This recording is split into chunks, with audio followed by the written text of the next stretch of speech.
Hello and welcome back to another Challenger series. We're now on the fourth one, and alongside me, we have Kitingishard once again. Kiting, how are you doing today? I'm doing great. I'm excited to see some top-tier TFT gameplay. Yep, so we have the Challenger series. So, of course, these are all Challenger players in like the top ranks. So we'll jump into the player board to see who is playing tonight. Some returning players here, such as Setsuko, Treebeard, Numano, and also I Like Hobos. And then we also have 4 new players with Kivik, Solus, Asian Gamer 5, and Slipping Bug. So out of these players here, does anyone here stand out to you?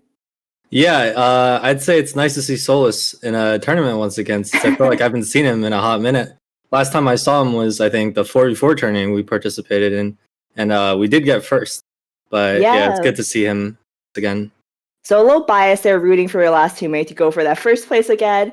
To be fair, for me, I actually have my eye on Asian Gamer 5. So he participated in the last phase qualifier, and he won through the Team Liquid Open qualifiers. And then he just climbed and soared on the ladders afterwards. Before, he was kind of a known name in the community, and now everyone knows of him as like the said player. So we'll see how he performs in this type of format here. So looking on to the right side, we do have a format where players must first achieve 24 points and then win the lobby, or they earn 40 points total. And first place wins it all. They get the $200, and they also get the next invite to the Set 4 NA Qualifier 2 hosted by Team Liquid.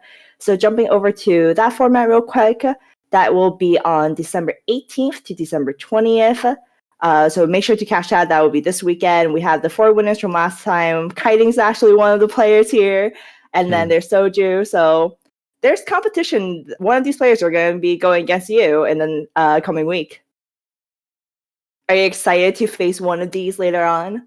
Yeah, I'd love to see how they fare up against, the perennial top of NA. So yeah, for sure there. And also real quick, everyone, if you do a exclamation mark giveaway in chat right now, we are doing a $100 giveaway for the Christmas special. That's going to be happening during the Teamfight talk show this Wednesday. It's very easy. All you have to do is submit a question, a cursed image of the week, or a really funny meme or clip that you're creative about, and Froden, Doa, and I will select the best one that made us laugh, and what it will be announced that day. So it's open to all regions, and you can get a free $100 for just an easy submission. So be sure to check that out before we hop into game 1. And then, so back to the Challenger series right now, real quick though. This format here, we have shown that some players were concerned about the first place win condition, but we have seen really consistent result where the best player always wins. They always end up like having the most points in the first place. So last time we have Marcus here. And do you feel like the meta has changed much since our last tournament? I'd say the meta has stayed roughly the same. There are a couple touch-ups. I saw Elderwood's getting buffed a little, Vanguard's getting buffed a little. But overall, people are still sticking with Warwick, Dusks, and the standard Jhin comps. So it's still looking roughly the same. Yeah, I noticed that at least watching the NA players, there's a lot of dust in almost every single game. But we have seen that in the Challenge series that since every player seems to be going for kind of the same comp, players tend to play something a little bit more different. So as you mentioned, Elderwood did get a buff. So hopefully we'll be able to see some interesting Elderwood play that isn't just simply transition into legendaries later. Maybe we'll see like a Veigar 3 once again with that blue buff and just instant ulting people and 1 KOing. Do you think that Veigar still has that opportunity or not really, even with the buff? I'd say Vera 3 is definitely a threat to any comp out there. But what I'm also excited to see is if Asian Gamer decides to pull out his classic Zed comp. Even though Zed has fallen a little bit out of meta, I saw him try it a couple times in normals games in his history. So I'm excited to see if he can make that work. Yeah, he is our well-known Zed player, so we'll have to see if he follows through with that. But hopping into Slippin' Bug, a new player here who has always been around the Challenger level in the leaderboards, but finally able to enter a tournament as well.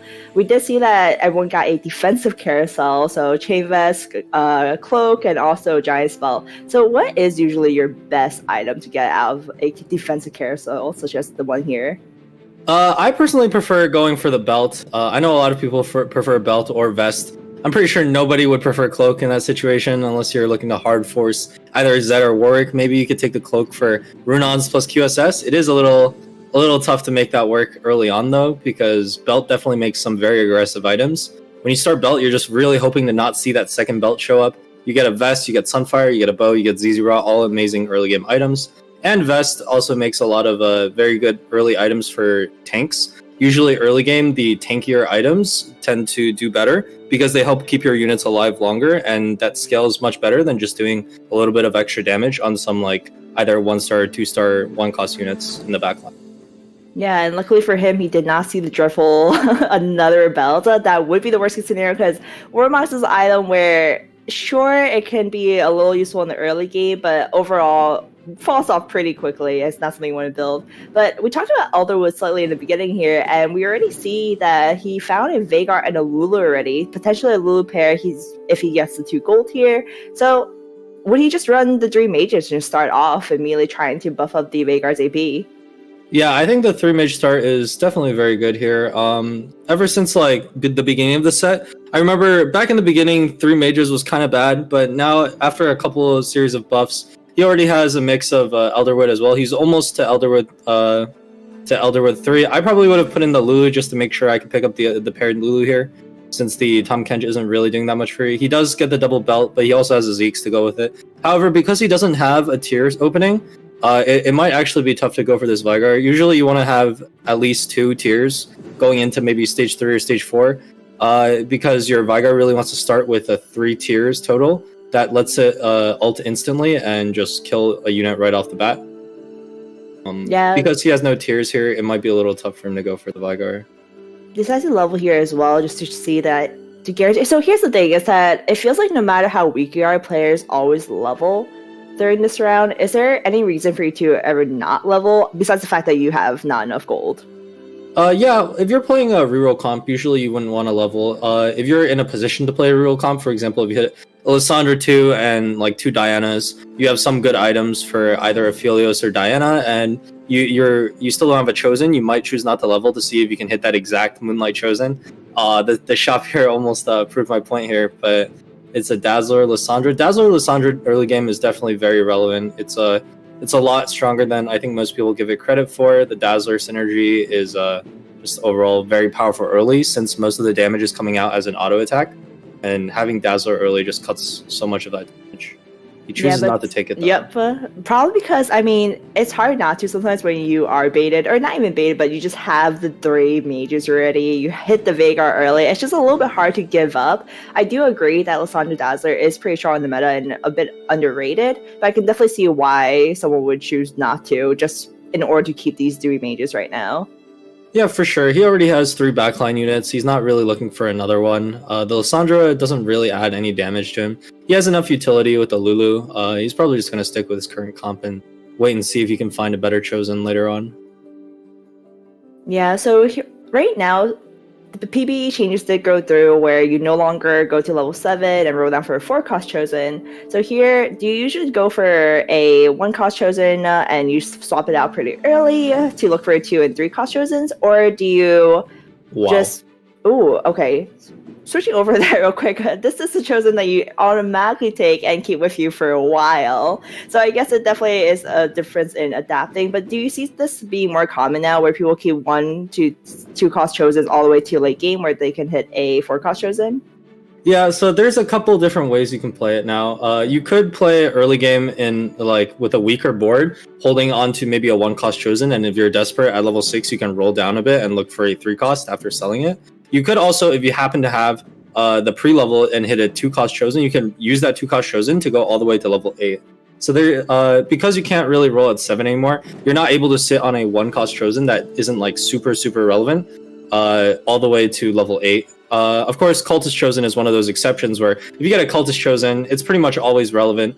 It just made his board so much stronger, gives him the frontline, the CC that he really needs.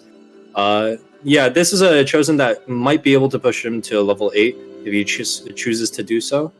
We'll have to wait and see, though. Yeah, and unfortunately for his opponent, Numano actually has a pretty decently strong board too, with Moonlights there, and he even slammed the Morellos on the Lissandra, but he's just taking hit after hit, and 2 players, right, Treebeard and Numano, both already down to 80 HP on the first carousel.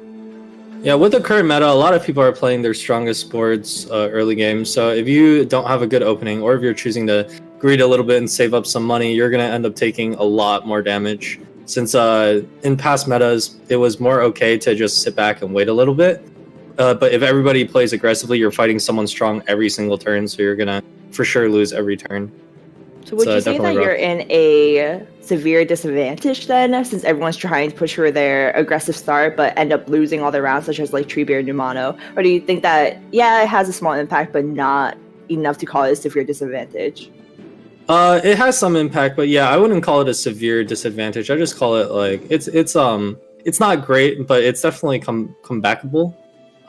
You have different tools at your disposal to save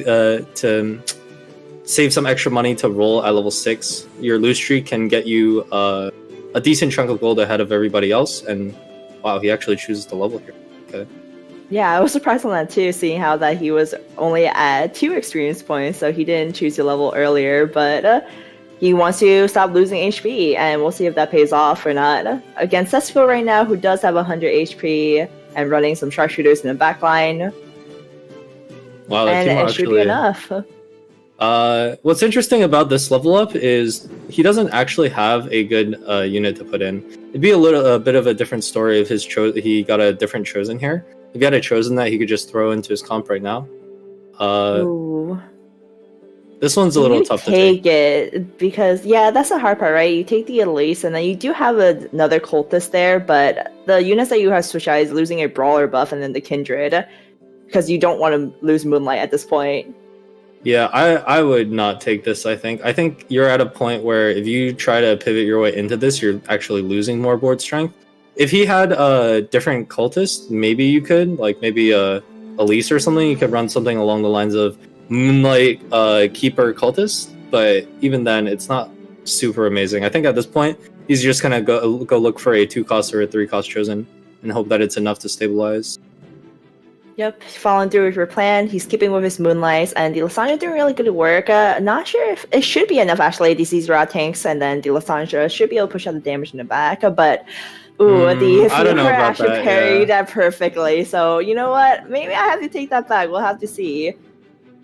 He is probably going to lose this one. It depends on overtime Lysandra if it's enough. I believe the Morello buff, it should be enough, yeah. With overtime, the damage buff is definitely enough.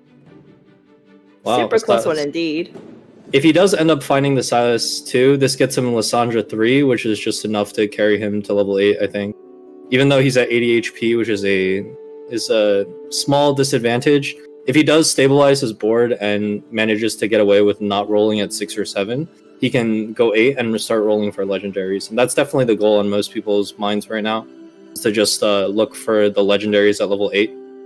Yeah, those that level up for him just now really paid off. Managed to get 2 wins from it here, and he's able to go back up to 20 gold. So not the worst at all. He didn't lose his econ for nothing. And then also, I do have to comment on Fiora just because she's a unit from set 1 and who hasn't really changed. And that parry, although she's one of those like weaker units because yeah, she's a 1-cost, but that parry really does come through at times at like the perfect timing where you're just like, oh man, all right, that just saved the game, or you know, just barely enough was able to clutch it out in the last round. Yeah, I feel like Fiora has gotten so many buffs over the last few patches that maybe now she's actually somewhat usable. It used to be if you saw a chosen Fiora, you would just never take it no matter what. But maybe in niche situations, they can save you some HP now. But yeah, let's see if Numano is able to win streak. So Moonlight is a composition that Numano has used multiple times in order to just win streak all the way to the top. And this is just common in general for everyone. So we'll see that if he can carry this all the way to stage 4. Yeah, he does go against the level 6 100 HP player here. But he does have the Morellos, and it might actually be enough to carry him through this fight. Yeah, the Maokai is just tanking away too much there. Yeah, this is a level up difference here. The level 5, if the other person didn't level, he probably would have lost. That's very unfortunate here. He loses a streak and doesn't make 40 gold.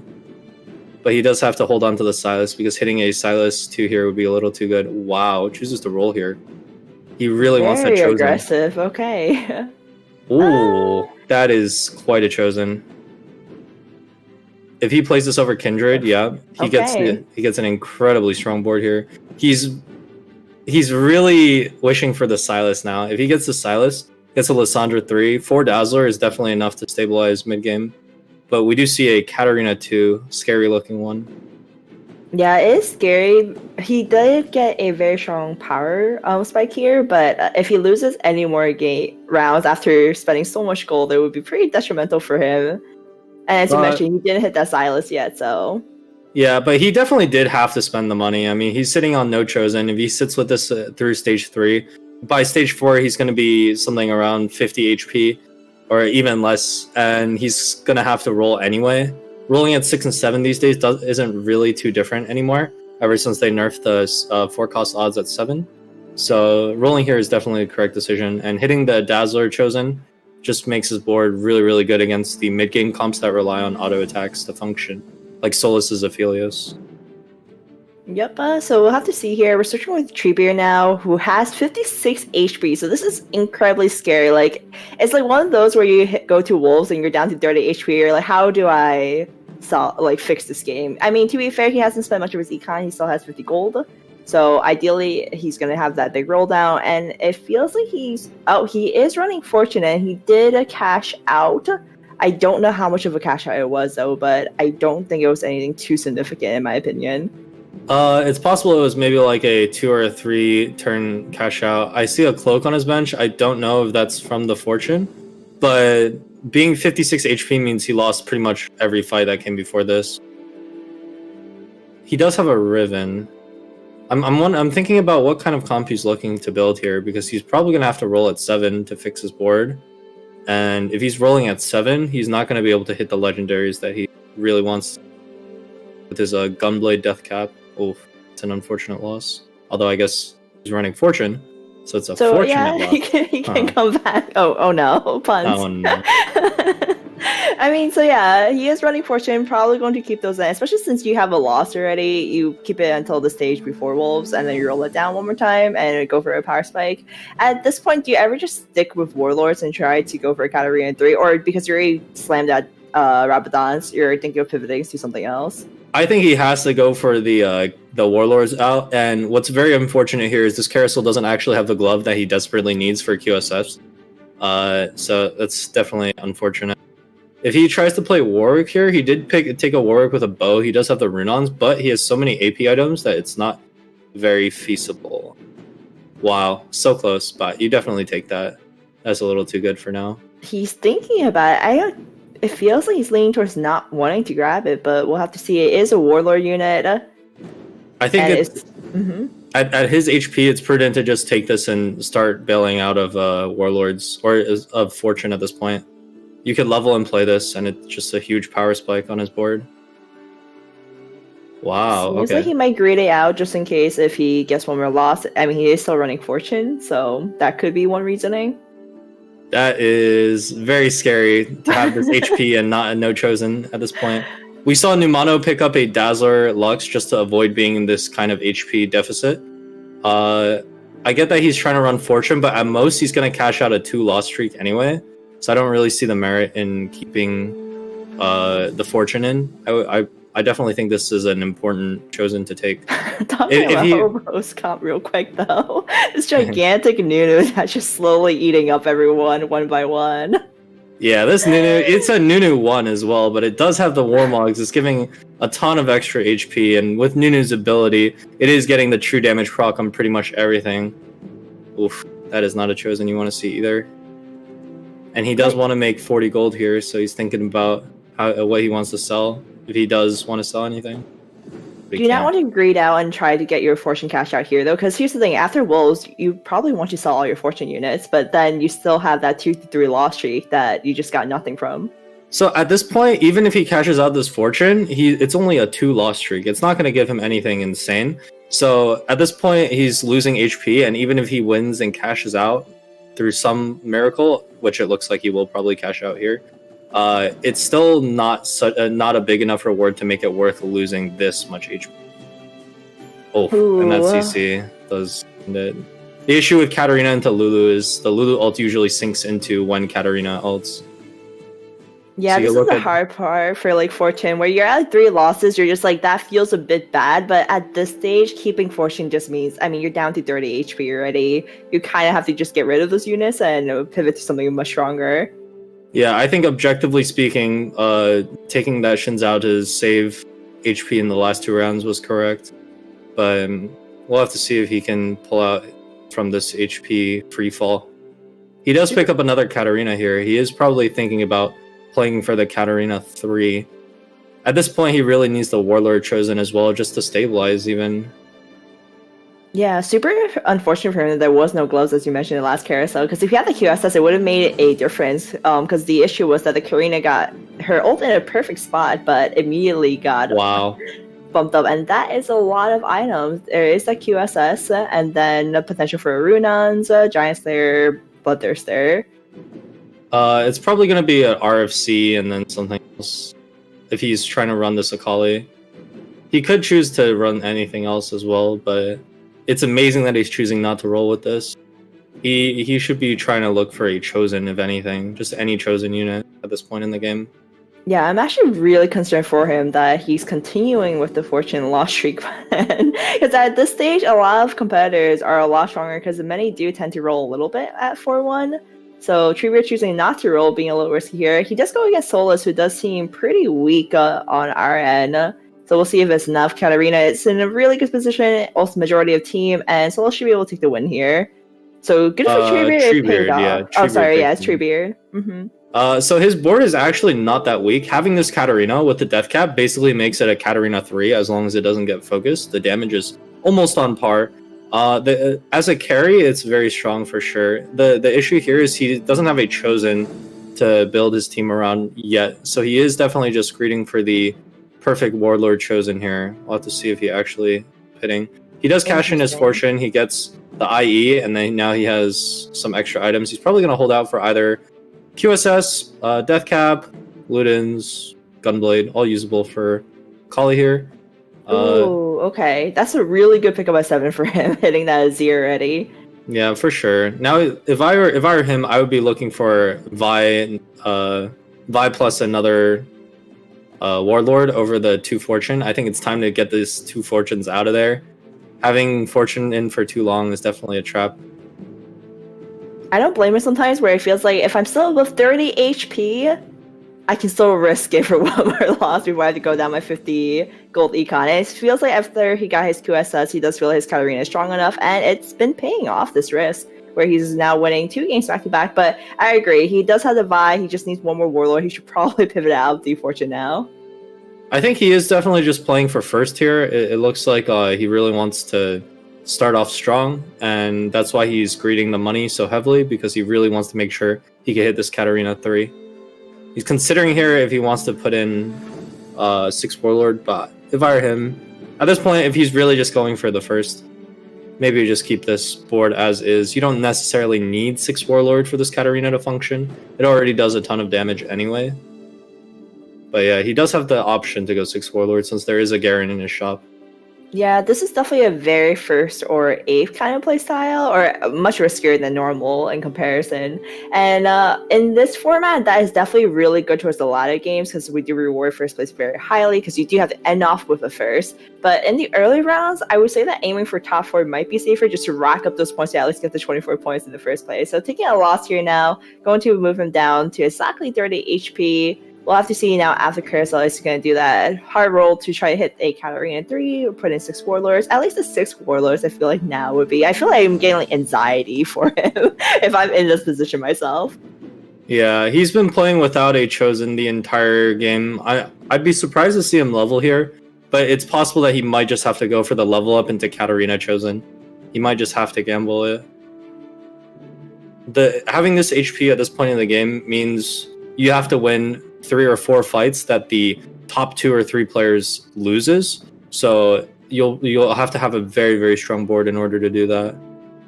Yeah, and then also he was able to get 2 item components from his Fortune cash out. And for a 3 loss streak, 2 components normally would be really good. But I think in his situation, I would actually be looking for Nikos and more gold, since my win condition is kind of getting that Katarina 3. Wow. Oh. He actually does level there. That is very aggressive. He does make back 20 gold here if he chooses to stop rolling. He's going to keep rolling here. He really wants a chosen. Hitting a 0-2 by 4-5 is incredibly strong. I mean, at this point, if he can find 6 Warlords, that would be the best scenario, but unfortunately, he only has a Vi, and there is no other Warlords to be seen. Well, he does have the Garen. He Oh, he could does put have in the Vi Garen, Garen. Yeah, Vi Garen over Sejuani Jinx would have been my play here, I think. Having the Yeah. 6 Warlord here would have been nice. He But really doesn't want to give up the fortune.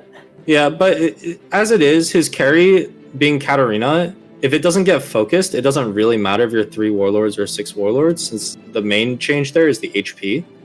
But having the extra damage here from 6 Warlords would have actually killed the Lulu. This is a so big bad. hit. He's at 17 now. This is the issue with playing with this playstyle is you can do this and then high roll into a strong board, but other people can play win streak and then high roll into a strong board. And what ends up happening is you'll just be at the same strength as them, but you'll be maybe 40 HP lower, and so you'll bleed out faster. Is Trooper really considering not putting in the Warlords at this point? Well. I'd be very surprised if he doesn't do the transition at this point at 17 HP.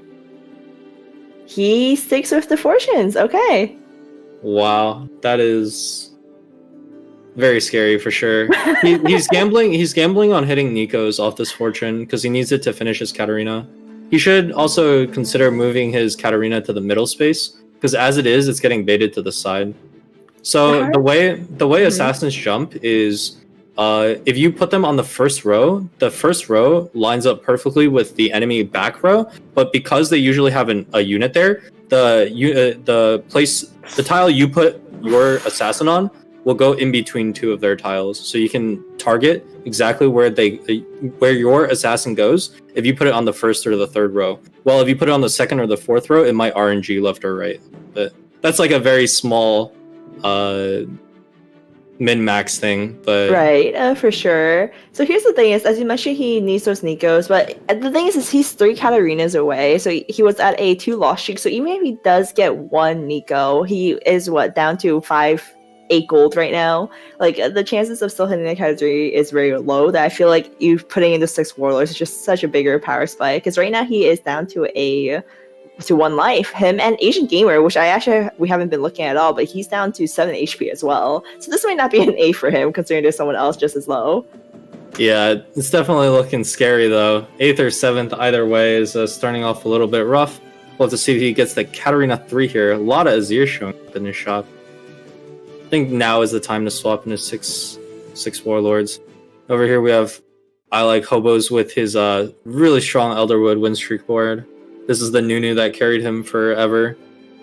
Yeah, we were talking about 6 Elderwood before about how the composition did get buffed, but we haven't been seeing it as much as like other compositors does in the meta right now. So I'm really happy to see this Nunu just popping off for such a long time. We'll have to see if Hobos end up transitioning to a level 9 legendary comp, or he just sticks with this Nunu going crazy on everyone. So I do absolute tank. I do think he's going to be going for a legendary comp here. Just looking at the way he distributed his items, he has an Ionic Morello and a Dragon Claw on a Silas. Most likely he's not going to be keeping the Silas to super late game. He does have a Chosen Elderwood Maokai, which is most likely getting sold as well. And he's probably going to pick up some 5-cost Chosen. Yeah, unfortunately for him, there was a lot of CC there, so the Nunu was unable to heal up. Yeah, I'm a little surprised to see him roll at 8. This does mean, however, that he's keeping the 6 Elderwoods. He's keeping the Maokai Chosen as well, which is surprising to me, at least. He heard my wishes. He's going for Nunu 3, the style points. There we go. I'm now rooting for I Like Hobos and for this Nunu 3 to happen. Because the thing is with like a Nunu 3 is that he is so slow at winning. But it is really satisfying to see him 1v9 a board slowly but surely as he chomps 1 by 1. So the issue with a 3-star Nunu is it does get killed by a lot of different legendaries. Lee Sin and Set in particular are going to have their way with him. And if he does get focused down by, for example, a Kindred 2 here, it is going to be able to get anti-healed. However, this Kindred 2 doesn't really have damage items. It's more holding items for an Ashe. And these items are not as good on Kindred. But he is able to win this fight. Yeah, don't ruin my Nunu 3 dreams so quickly. Later on, with the legendaries hit, I do believe you that it does get countered by many. Yeah, he is going for the Nunu 3 though, so we'll probably see it. Treebeard is still staying alive. 10 HP there. Wow, that is does get taken out as well.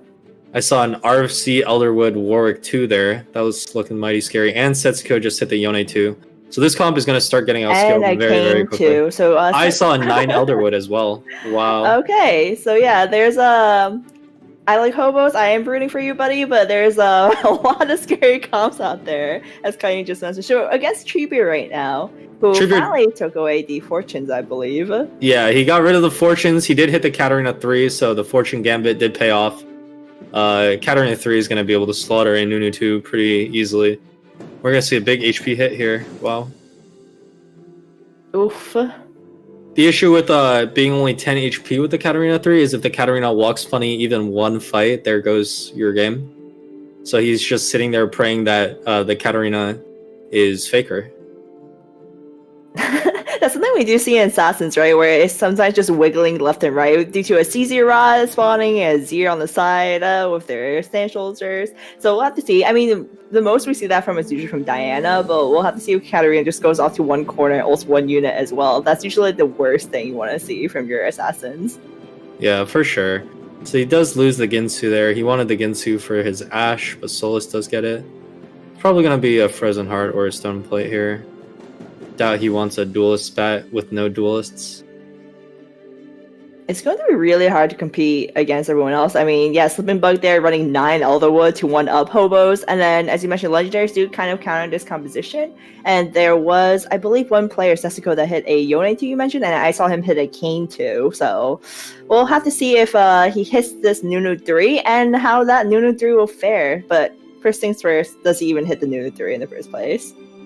Yeah, I am very surprised to see him not sell this Maokai and at least roll for something else. He's definitely very heavily valuing the 6 Elderwood for his Nunu, but at this point in the game, it is a chosen Maokai.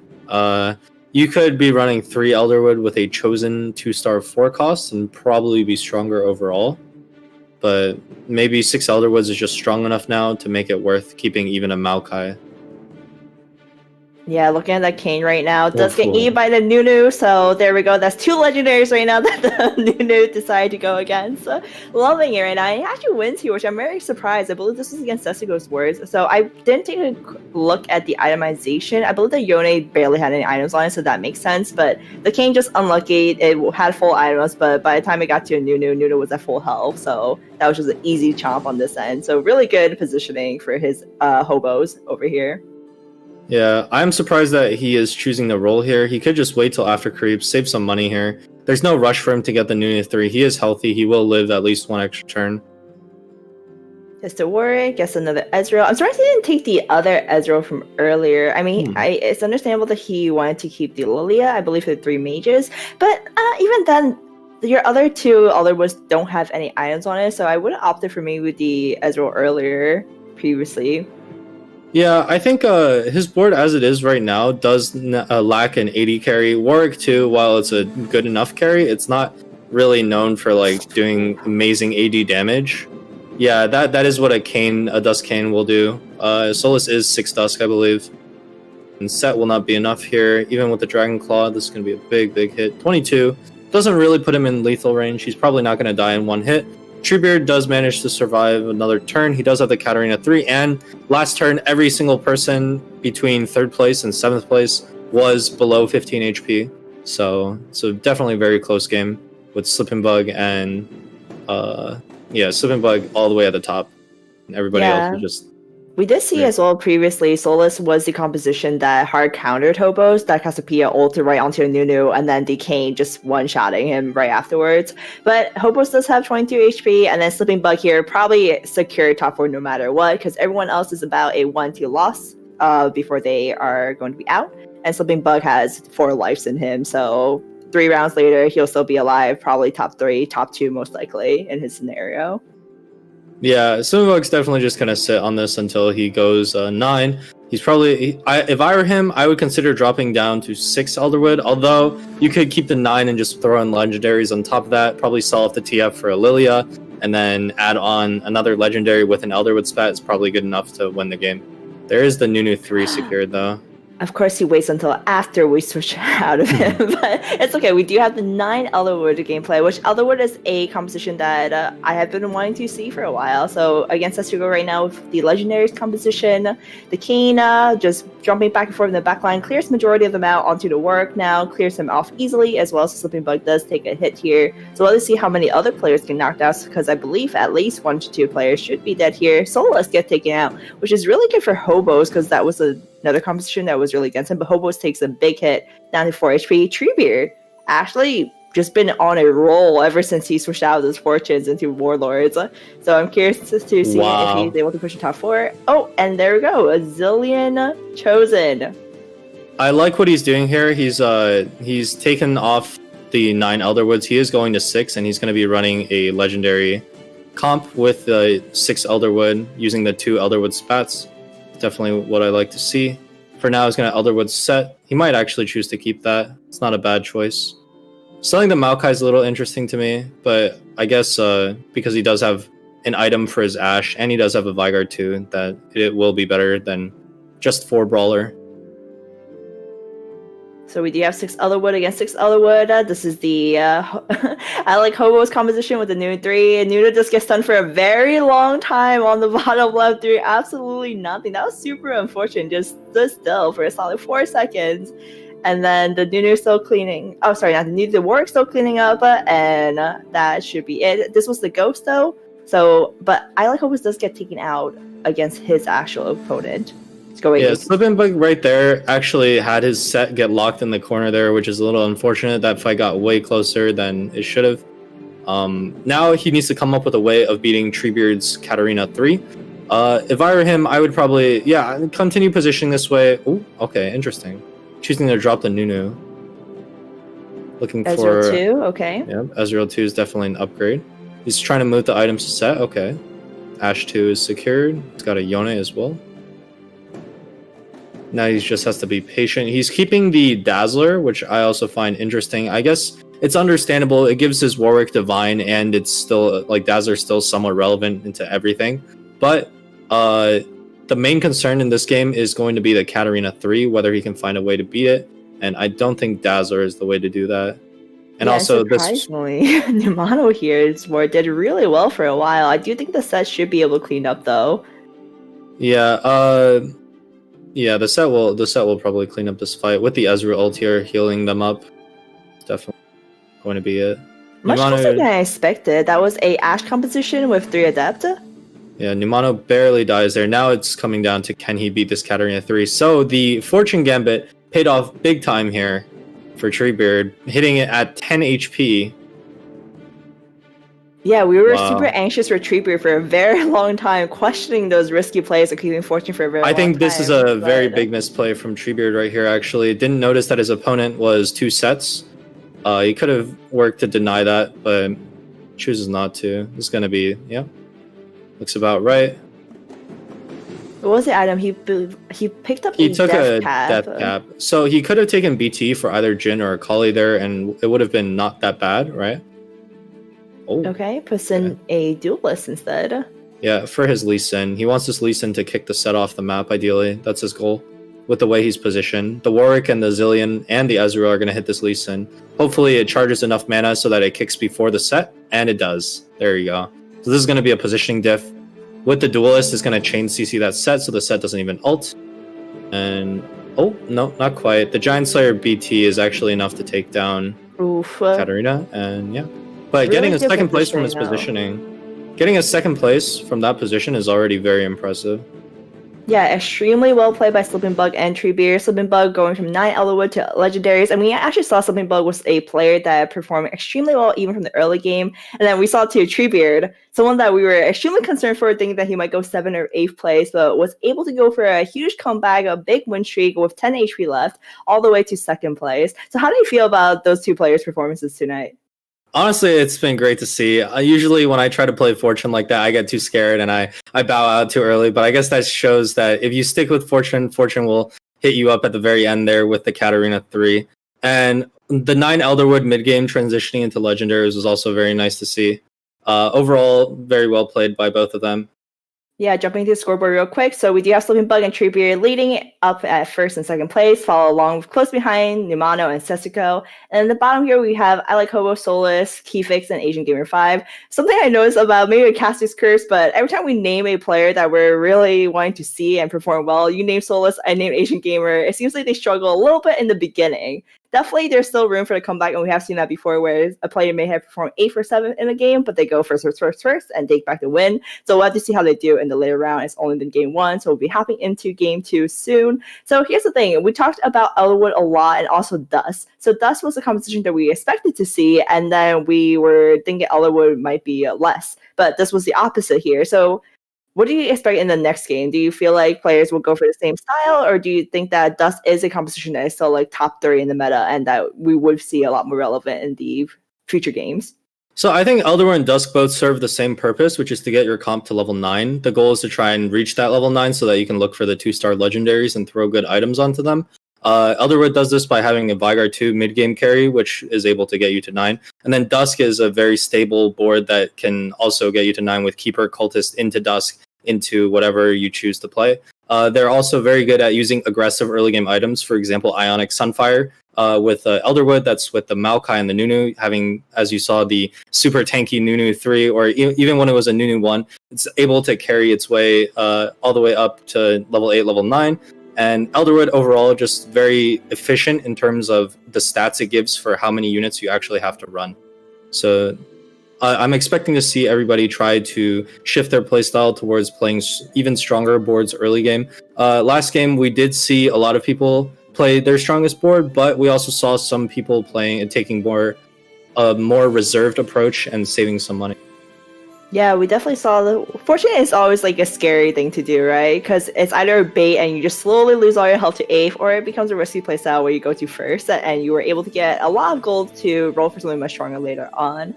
And as you mentioned, there was definitely something special in my heart when I saw that Nunu 3. It made me really happy. And so I'm excited to see what else players will put, because I feel like reroll compositions has been more rare unless you see like a Moonlight or a Duelist, so that's usually like a Yasuo 3 or a Diana 3. So those are typical reroll comps. We don't really see Veigar 3s or new 3s anymore, or at least any 3 cost or 4 cost like in the previous metas, where we might see like an Irie 3 show up out of nowhere to Spirit Bomb the entire board. Right now, just because Legendaries is so popular, we really don't see that much anymore, right? Yeah, I call the RE3 the Aegon special. I feel like he's hit RE3 more than every other person in NA combined. But overall, we are starting to see the return of some 3-cost carries. And because you have the option of either going 9 and looking for legendaries, or staying level 8 and rolling for the 3-star version of that carry, it does add some diversity to the comps that you can play, which is very nice to see. 3-cost carries. What do you think happened to the Jinx composition, since we just talked about Fortune briefly as well? So I think ever since they changed Jinx to have her mana be like more than double what it used to be, and changed her spell to stun AoE, it's not the same anymore. Jinx used to chain CC as like 1 or 2 units specifically with sharpshooters. I think it actually chained, is it 3 with 4 sharpshooters? But now, because you can't effectively chain her CC, it's not as valuable to stack a Jinx 3 anymore. I won't lie, that is a 3-cost reroll comp that I do not miss, just because if you play as the opposing team, your units just did absolutely nothing for a while.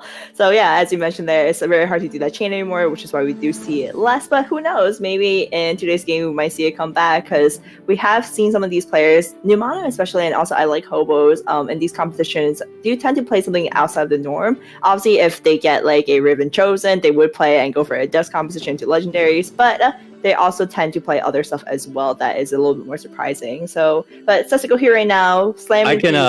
I can feel his frustration with the shop that he just got. I believe these are the 4 worst 1 costs in the game, and he hit all 4, even though he pre-leveled to 4. It's definitely very unfortunate to see, but he does go against a level 3, so he should be able to pull out the win. Yeah, he does jam Chalice as well, giving him some extra early game power. At least he hit the Katarina early, and he does have Tomkin, so he's really just looking for a Jinx or the Annie there and being able to run that Fortune early. But yeah, I saw that shop as well. There's not a lot of pairs, maybe a Nami pair, but everything else you're just like, okay, what do I throw onto here? Yeah, usually Diana is like not a unit you want to pick up if you're not running Moonlights, and yeah, Yasuo Fiora is also not super high tier. Didn't hit a sharpshooter, didn't hit anything else. Wow, this is definitely an upgrade though. Yeah, for sure you buy. Here's the thing, I would probably sell the Katarina at this point. I mean, with a chosen Jax, I feel like that's already strong enough, but he decides to keep it. I mean, there is assassin buff, so this does make sense. Would you have opted for brawlers instead, or no? I don't think so. I think he needs some backline damage. Anything that hits the backline here, because the Jax will take care of everything in the front line. He'll stay alive for an extended period of time. He does want some more damage, and because Jax is more of a tank than an actual damage dealer, especially early game. So that's probably why he's choosing to keep the assassins in. Yeah, going against I Like Hobos right now. So with this Jax too, he has a really strong board. There is a Vayne in the corner with a Gauntlet, but that is not going to be enough with the Jax just tanking up all the damage. Yeah, Jax is just overall an amazing chosen early game. You get a couple items on him and he'll live forever. It functions similarly to Hecarim. So here's the question. What is the best 2-cost chosen in the game? For me, I'm going to say Cultist Pike. Yeah, I would say Cultist Pike as well. I think it just gives you way too strong of an early game. You could also say maybe something along the lines of a Shade Zed, maybe, if you have some damage items. Okay. Shade Zed could definitely do stuff. Teemo, a sharpshooter Teemo, I think, would also be top tier. There's a lot of very good 2-cost chosens that do a lot early game, like Vanguard Hecarim or Elderwood Hecarim really just never dies. It does depend on the items you have, of course. If you don't have the items that match up with the chosen, it won't be as effective. But yeah, there's plenty of good 2-cost chosen that can flat out win you a fight early game, which is definitely cool to see.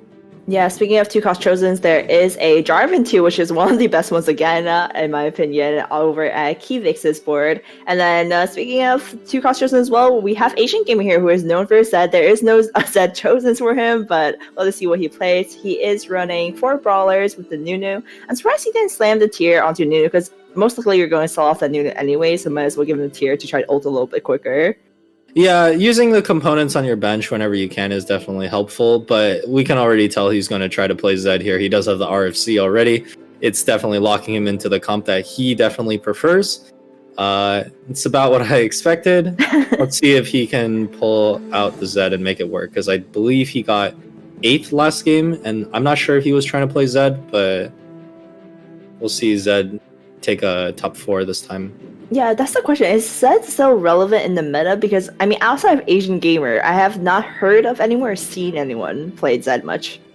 So I think there's a lot of stuff in the meta that actually just counters Zed. There's for example, I think Elderwoods do soft counter Zed. Zed isn't able to punch through all the tanky units fast enough.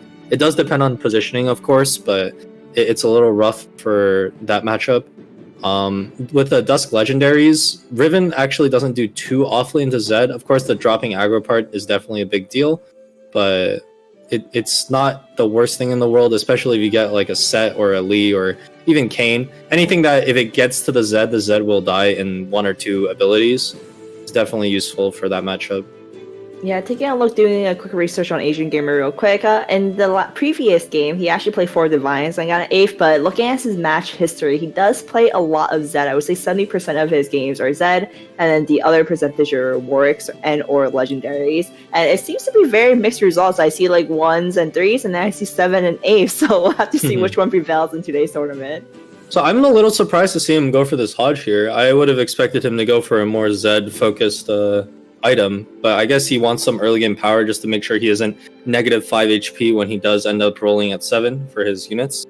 So the benefit of Zed is it wasn't as affected by the level 7 changes, the odd changes, since you only need 1 Shen and everything else is just whatever you have. The cost of the other units you need are lower, so you don't actually have to be level 8 to hit them anymore. And I think people realized this during the Zed meta, which is right after the odds changed and Zed got buffed. People realized, hey, I could just roll at 7 when everybody else has to roll at 8 for their builds and still hit my full board and be strong. One thing that I do love to see is actually the health and everyone's streaks right now. So no one here is at 100 HP. No one's on any crazy 4-win streak. Potentially, Numano and Asian Gamer here might hit that.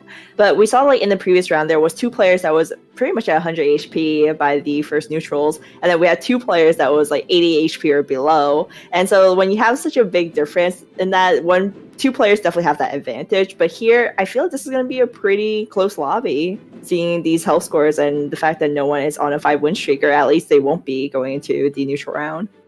Yeah, it's nice to see the change from last game. Last game, we did see a couple of 100 HPs, some super strong boards, and some people falling down to the 60 HP right before stage 3 even. So this is a bit more of an even spread. Nobody really super high rolling early game. Nobody really super low rolling either.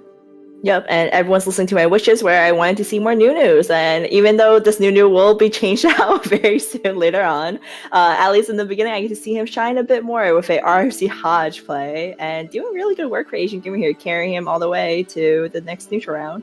Yeah, I mean, this Nunu 1 did 3,000 damage, definitely extremely effective. And he also hits a Silas too as well, which means he's probably going to be keeping this Nunu for a while. This is a really, really strong opening. Yeah, hitting 4 brawlers just gives so much health in the beginning stack, so that Nunu is almost guaranteed to do like 1-hit KO at least one of the units on the enemy team, especially with the RFC, meaning he's not going to be taking any damage unless there's an assassin onto him. Yeah, he even has the sharpshooters to supplement his damage. He has very good front line as well. This is definitely a very strong early game setup for him. Nakali. Yeah, and then it seems like from his games, he tends to run Hodge over QSS on his Zed. That's just his style. So it looks like this is just going to be his Zed pivot that he's going to go towards. But we'll have to see, because as you mentioned, Asian Gamer is a very great Zed player, and he did commit these 2 items. But does this mean that he's 100% set on Zed, or does this mean that he can still go to other options? I think he has the option of playing stuff like Warwick Ashe here. I think RFC is not amazing there, but it can work for Warwick. Having the Ashe early is also pretty nice. But if we know Asian Gamer, he's probably going to be trying to play the Zed. He also did hit 2 4-cost units there, which is pretty strong. He only decided to take the Ashe, though, and not the Riven. Yeah, okay, we have Numano here trying to play Vygar here, actually. He has the Gunblade already made. It's stacking on the Vygar he got early on, and he also has a tier. So from this position, if you're looking to play Vygar, you need to get this next tier. And he is very healthy. He might not be first or even second pick for this carousel. So if he doesn't get this tier, it's going to be a little bit rough. But this is what I wanted to see. So Veigar 3, some Nunu 3s in 2 nice lobbies is already making me really happy. But we'll have to see against this Nunu right now. I don't think the Nunu is going to be able to carry through. Veigar with the Gunblade heals back up. And actually, that was a lot of stats for the Veigar. I think he was able to like one-shot 4 out of the like 5 units that Asian Gamer had. Yeah, so if you compare the effectiveness of this Vygar to the Nunu from the last fight we watched on Asian Gamer 5's board, this one actually did more damage than that Nunu, just with the 3 mage buff, and of course the 3 Elderwood buff. It didn't require any other major damage items, just the Gunblade, which is basically a rod, since it wasn't really in danger of dying there. So Vygar is definitely a unit where you get a lot of value for the 3 gold that you're paying for him, as long as you have some supporting synergies with it. Yeah, and then the quick scout by Numano, I did see another player running a Veigar with no items on it, and then another player running mages with an Ari already. So lots of mages that we're seeing in the beginning part of this lobby. And we have Solus right here, hard forcing the Warwick. These items are basically only like it's knowing Solus, I can assume that he's probably going to force the Warwick here. It can go on other things, of course, like you could play Jhin with those items, you could play Ashe. But usually when you see QSS Deathblade, you're thinking Warwick. The funny thing about Solus, I actually love his tournament playstyle. He does tend to one-trick. I mean, we have other players that were known to one-trick in tournaments, like Hiyu, Milk, who were like mech one-trickers, right? But then Solus has been really consistent as well. Set 2, when he came to our tournaments, it was Blender only. Set 3, I don't quite remember what set 3 was, but there was one composition, at least set 4 in the beginning, he was a Aphelios only, and I believe that was a 4v4 tournament where he just spammed Aphelios, and then you guys as his teammates for that tournament was just like, go for it, we got your back for the Aphelios. So we'll see right now. I don't believe that he went for last round, he went for Dust, but at least for this set, he's already stuck onto that work or those perfect items. Yeah, those items are still definitely usable for other AD carries as well. Of course, Deathblade is just universally probably the best AD carry item, and QSS is just great utility, especially late game. But this Vigar should be putting in work. It does have a Gunblade, but that doesn't really make the difference at all since it's going to be the last one being hit.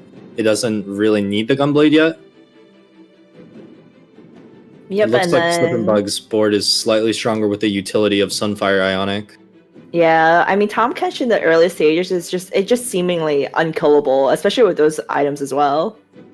Yeah, having the early game damage items and 2 Nikos means he's probably going to be trying to push level 8 or even level 9, finding a 5 cost, rolling it down. Most likely he's going to be rolling it down at level 8 just to find either a Kayn or a Yone, double Nicoing that and running some supporting units, Adept or Dazzle, anything along those lines.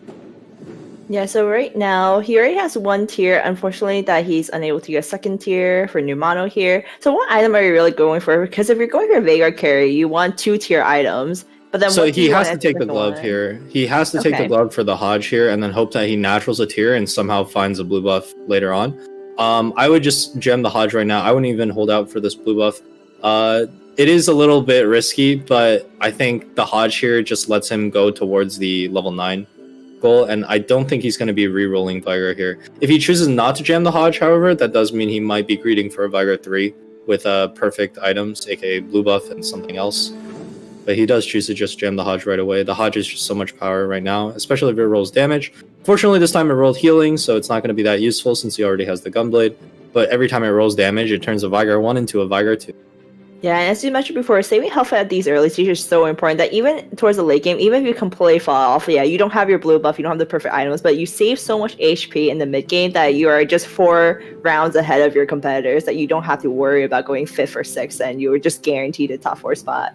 So against going to Ali Hobos now against Asian Gamer, playing some sharpshooters, and doing a lot of work in the back line against that Nunu. The Nunu is falling off now. We see Asian Gamer falling from his glory of a 4-5 win streak all the way down to 57 HP now. So he's taking 40 HP about since the last time we saw him.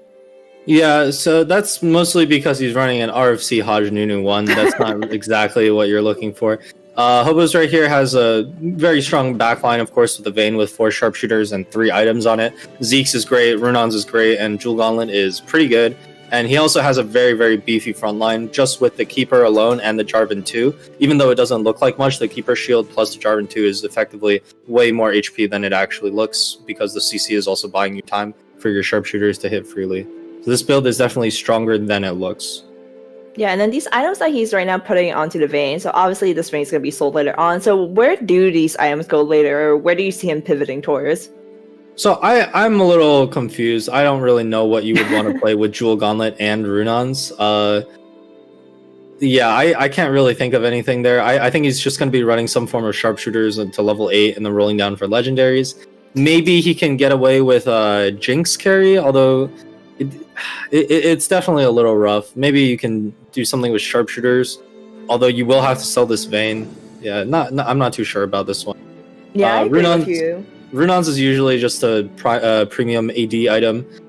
Maybe if he finds a Shojin, he could Shojin Runons Jewel Gauntlet, Ari with Vanguards, and then get like maybe Force Spirit in. I don't know. That's definitely tough to build a comp with these items. Jamming the Jewel Gauntlet into AD items is a little rough, but you could also consider this Jewel Gauntlet is just one item. It could definitely go on just any random legendary and still have a lot of effect. And then he could play anything along the lines of Ashe or Warwick, or even Jhin, like any AD carry with the Runons and the Zekes, and have a Jewel Gauntlet on any AP 5 cost unit.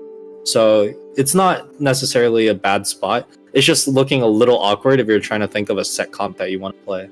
Yeah, because right now it is very flexible. I don't see these 3 units being slammed on any other unit. It's just really care holder for just separating all 3, honestly. Like Jewel Gauntlet, as you mentioned, onto Yone or Kayn, putting that Runas onto 80 carry in the backline, and then Zeke's to buff up that 80 carry. But none of these I see putting onto just one unit. But going to level 7 now, and so right now, level 7 roll down is still very popular. Question is though, do you just roll until you're strong enough, or you're looking for something extra like a 3-cost chosen? Granted, he's not here because he's still keeping that vein. But what would the, I would say, general strategy would be if you were talking to a new player? I would say just it's tough to explain exactly, but you need to roll down until you're stable. And stable has a bunch of different definitions. If you're higher HP, stable can be a weaker board, and if you are lower HP, you need to make sure you have a very strong board at the time. It looks like he's going to gem GA here and play a legendary comp. GA Jewel Gauntlet that goes on Kayn, goes on Yone. Just overall great items for pretty much any legendary. Because he's decently high HP, he can probably ride this Vayne out to level 8.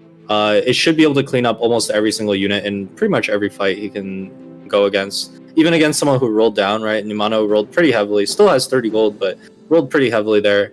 Even against him, he's still doing a decent job. He's able to kill everything but that Vigar. I don't know about this one, though. Dropping down to 2 sharpshooters means the unit that you have all your items on is losing a lot of power. You're effectively cutting its damage by 30-something%, or like around 30%. Since instead of hitting 3 targets, now it's only hitting 2. Yeah, I think his idea is just that Warwick's just an overall really good unit, and Kindred as well, and the Zeke is hitting both of them, so there is some merit to it, but I agree with you. Going from 4 sharpshooters into a 2 hunter, I would say it's actually very close for me, just because the Zeke is able to buff those 2 as well. So the reason why I'm saying that the 4 sharpshooters is definitely better, at least in my opinion, is just because his frontline is already so tanky, right? He has the Silas 2 with a GA, and he has a Thresh 2. He has Keeper. He just needs something that pumps out consistent damage in the backline. Now, Warwick and Kindred do a decent amount of damage, but having your main damage carry be magnified is usually better than putting in 2 other units that do an okay amount of damage. However, if you value the Warwick ult with the 2 brawler high enough, this is also an okay path to take. And I can see why he made the decision. It is closer. I wouldn't say, I'd actually take it back. I wouldn't say it's definitely better. I'd say it's like fairly close, but in my eyes, I would still run 4 sharpshooters. Yeah, and then switching with Treeby right now, a composition that we really don't see anymore. Ari with perfect items, 2 Jewel Gauntlet and a GA. So in your opinion, do you still feel like Ari's, I mean, as of right now, is faring really well, but do you think it'll fare well in the late game too? So the thing about Ari is usually it is a top 3. Like, you are not going to beat a high roll legendary player because the Ari is not able to one-shot all of them, and you're not going to be able to beat the reroll player. It's interesting that he chose to run double Jewel Gauntlet, although maybe it wasn't a choice, maybe it was just what he had. I believe the perfect items would be GA IE Jewel Gauntlet instead of GA double Jewel Gauntlet. If you're feeling up for the risk, you can go the double Jewel Gauntlet, get some extra damage out, but occasionally when you ult, you're just not going to do any damage. Having the 3 mages, though, does mean that you get 2 shots at hitting that heavy ult, which is pretty nice to see. Yeah, I do think this comp is playable to a top 2 if you are able to build up some legendaries along with your Ari, since the Ari will clean up all the fodder units that you use for synergies, and then your legendary units will fight their legendary units, but you have more units up on them. That's usually the strategy with Ari. Yeah, so we'll have to see how this Ari does. And one thing is, Ari is getting removed in the new set 4.5. So this may be one of the last times that you might see Ari in a tournament setting. So let's just hope those spirit bombs keep going off. It is a really satisfying animation. I know it was really frustrating in some previous patches where it was just Ari against Ari, and it was just Ari's everywhere. But right now, when it's a little bit more rare, it is quite the nice scene to see.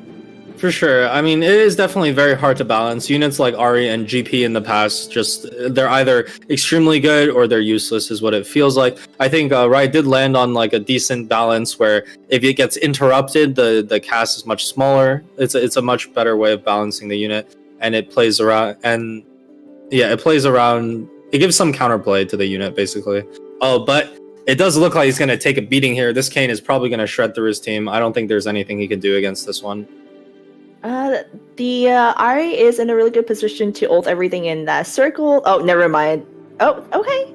Ari was able to double ult one in the corner, which was kind of awkward, but then the other one did land in the group. I still think that he should be able to win from this one. Oh, wait, but there is the The default was a little scary, interesting. but I proved to be really strong with those 3 items. So that Kane actually did a lot less damage than I expected, which is interesting, and I think it's because I missed the fact that he has Mystics in. I didn't realize that he had the Janna and the Yuumi in, which is definitely helping out a ton into that Kane matchup. The Kane usually will shred the backline in that kind of situation, but because it doesn't have form and because he has the 2 Mystics, it helped out a lot. Having the 3 Mage also helps with some random CC from Nami and Lulu. Definitely very useful. Yeah, so in that game there was actually 4 units just protecting the Ahri the whole time, right? There was the Thresh shield, the Janna shield, and then we also had Yuumi healing in the back as well with another heal, Lulu, that I didn't even see. So there's 2 heals and 2 shields, and there is a Chalice buffing them up as well, which is probably why it was able to sustain the composition long enough from that Kane.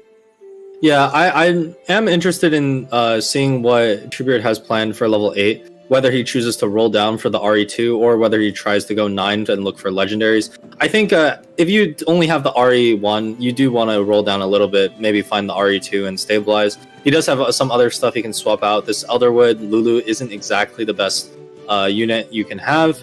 You'll probably end up selling that at level 8 and rolling down for something a little stronger. Maybe a Vanguard chosen, maybe a Mystic chosen. Wait and see. So the thing is like Treebeard composition, honestly, as mentioned before, it's just really tanky and lots of heals. So I mean, eventually this Veigar's gonna stomp through. Unfortunately, that the Ahri, it was just an Ahri one, so the Veigar immediately targeted her and she died. Oh, it's a tie. So yeah, it's just Treebeard has so much sustain with such a tanky composition that even without the Ahri, without the Ahri, he can't kill the enemy team, but the enemy team can also not kill him. Yeah, I want to see this Ahri hit the Asian Gamer hit the Z3. He might be able to pull back from the 10 HP deficit. We'll have to see.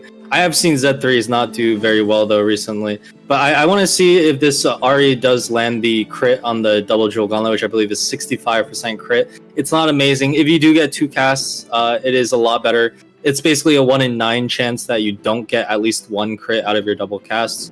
So it's not too bad as long as you have the mage. And ever since the 3 mage buff way back, this comp has gotten a lot better.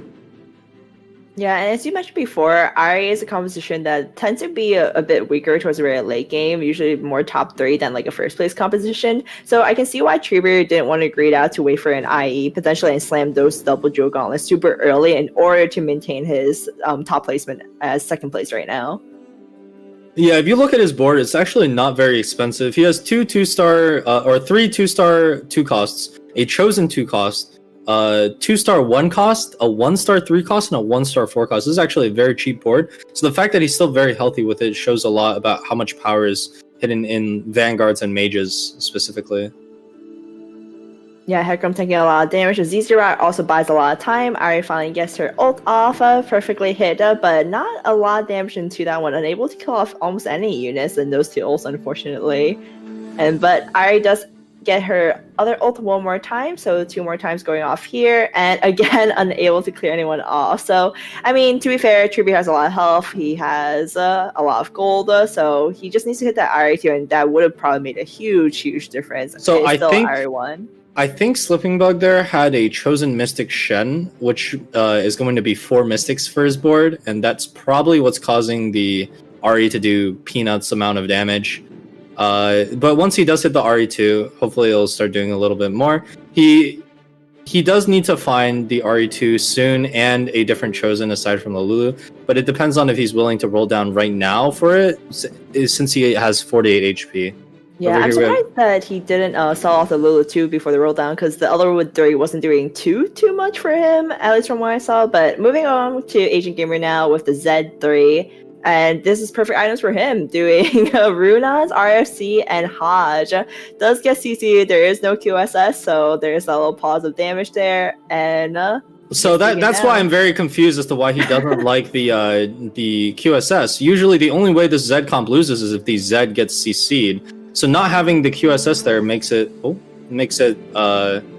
pretty rough for Zed to fight a lot of the late game fights, since late game there will be a lot of CC from a bunch of different stuff.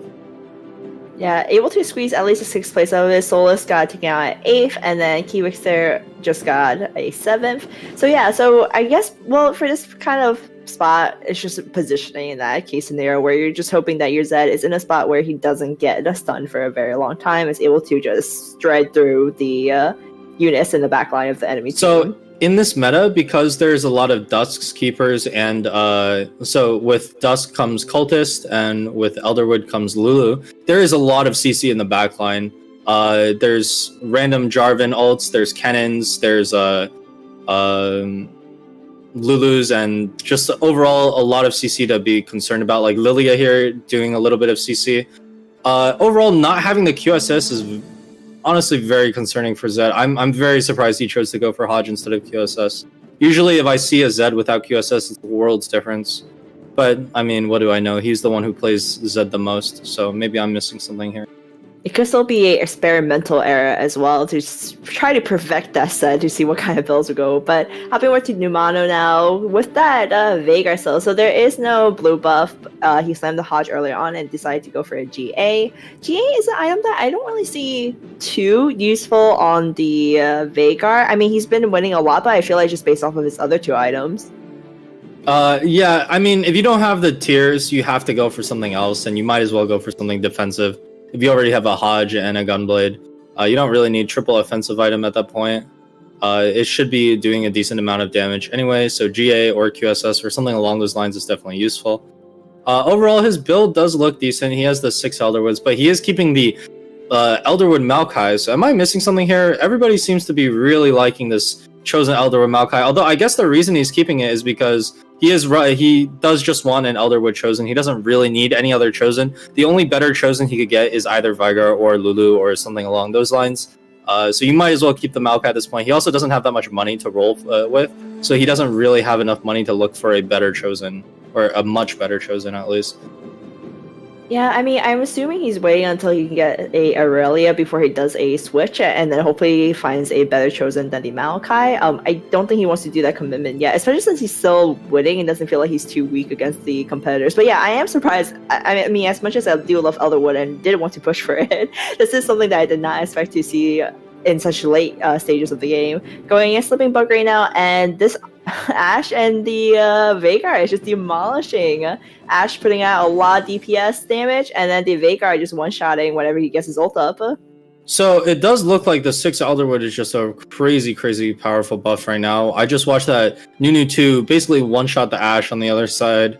Yeah, it looks like the buff that Elderwoods gives to AP, not only the tankiness of the unit, but also the AP of the unit, is helping this entire build function by a lot. And so you can consider, hey, this Elderwood chosen is basically giving Veigar some extra AP and some extra tankiness, along with the other units that he has on the board, of course, the other Elderwoods. Rather than looking for a different chosen which provides something else, he would rather choose to just buff up his main carry, the Veigar. So in that sense, I do understand keeping this Maokai. Yeah, he did sell the Shen, giving up on the change of route into the Lux or Aurelia position, but he is still holding on to Yone in case he gets a Yone too. Going against Setsuko right now, as mentioned before, Elderwood doing a lot of damage in the back line. The Riven is CC'd with the Nami on the right side, so not onto the main carries yet, but there's still a lot of units to go. Obviously, as time goes by, Elderwood just gets stronger and stronger, so this just leaves the rest of Setsuko's team very vulnerable. I don't think this Riven would be able to clutch Sippa, so taking a hit, but it's still alive. Yeah, so when you look at a good comp, what it usually has is a solid front line, solid utility, an AP carry and an AD carry. The AP carry is usually just to finish off AoE or specific single target burst, and the AD carry is for hitting frontline and just overall more single target. This comp has that, right? It has the front line in the Elderwoods and the 6 Elderwoods buffing up the otherwise very mediocre, 3 Brawler front line. The 6 Elderwood is definitely buffing up a lot of his frontline value. He has the utility in the Lulu, the Janna, and the Nami, and then he has the single target AD carry in the Ashe, and the Veigar is sufficient to carry through with its AP damage. So this comp basically has everything it could ask for. I'm actually really excited for this top 4 competition right now. Doing a quick little scout, we just see 6 Dust and then 6 Divine. I'm not too sure what Treebeard has, and that's also Kennen 3 that was just hit. So speaking of 3 cost units being 3 tiers, that I have not seen a 3-star Kennen in ever, actually. It's just a unit that we never really talked about. So interesting to see it here, and we'll see how it does. He is playing success with a Lilia too as well. So I am getting some flashbacks to the ghosts of the past. The demon Kennen 3 from set 1 used to be a terror, and yeah, it does. This Kennen does look like that, but it does do a crazy amount of damage. It helps a lot into some comps. It'll help into Elderwood as well if the burst comes out fast enough. It looks like it did the job here. I want to see this Kennen damage chart here. Should be pretty high. Yeah, 8,000 damage, 6 dust, Kennen 3. Chosen as well. It's going to do a lot of work for him. But he is at 3 HP. We'll have to see if he's stronger than all 3 other players, he can pull out the first from here. But he has to be stronger than every single one, or it might be a third. Yeah, I do want to comment that Warwick 2 was able to tank through the entirety of Kennen's ult, got down to like less than 100 HP, and was able to just like kill off maybe 2 to 3 more units just slowly sustaining himself. Just really showing how even after so many nerfs, Warwick is still a very strong champion. But yeah, that Kennen 3 really paying off work. The second it ulted, like majority of teams' health just went down, and the Ribbon was able to clean up the rest. Yeah, so the reason why Kennen is definitely weaker this set compared to set 1 is because of the board size. Now, Kennen 3 doesn't hit the backline units. If you look here, it's not going to be able to hit the Lulu. It's only able to hit the front line. But if it's able to burn through the front line fast enough, it will be able to walk up and re-ult the backline. That Cassio ult was actually just amazing. Yeah, it's looking like the 6 Dusk has it here. With the GA Kennen, it should be enough to CC everything and then kill off the Ahri at the very end there. Yeah, it was definitely a battle of CC just now because of the fact that we had the Lilia immediately ult the Kennen, and Kennen took forever. It only got 1 ult at the very end, but granted that was enough. And there was also CC from our end with Cassiopeia hitting the Ahri. So both Kennen and Ahri, the 2 carries on each other's team, just was CC and just couldn't do anything for the first 5 seconds of the game. Yeah, so right here he's about to face Numano, and if he does end up winning this fight, this will mean that he is stronger than all 3 other players, and we might actually see the Kennen 3 take a first. We'll also have to wait and see if someone upgrades their board by a significant margin. Treebeard just hit the Kane 2, so it'll be interesting to see if he's able to do anything with that. The Shroud here lands on everything except for the Vigar and the and the Nami, not the Nunu. But the CC here is able to handle pretty much the entire backline. Having a Lilia 2 with 6 Dusk is just a ton of damage. If the CC pops if the Lilia ult pops, it's going to be able to just wipe the backline entirely. Oof, even a Kennen 3 wasn't enough to clear off the Ashe completely for a while there, but we do see that this might be enough. It should be enough. Hang in there with the heals. It is Elderwood, but the gunplay wasn't enough, and Numano does live. Treebeard just got taken out with his Ahri composition, so we are really just left 6 Divine with Hobos, Numano 6 Elderwood, and then we have Setsuko here with I would love to see him take Mage Spat here. Unlucky. I would have loved to see him take Mage Spat, maybe drop the Keeper and ran 3 Mages. I think if he gets a Mage for this Lilia, it should be able to just completely decimate teams.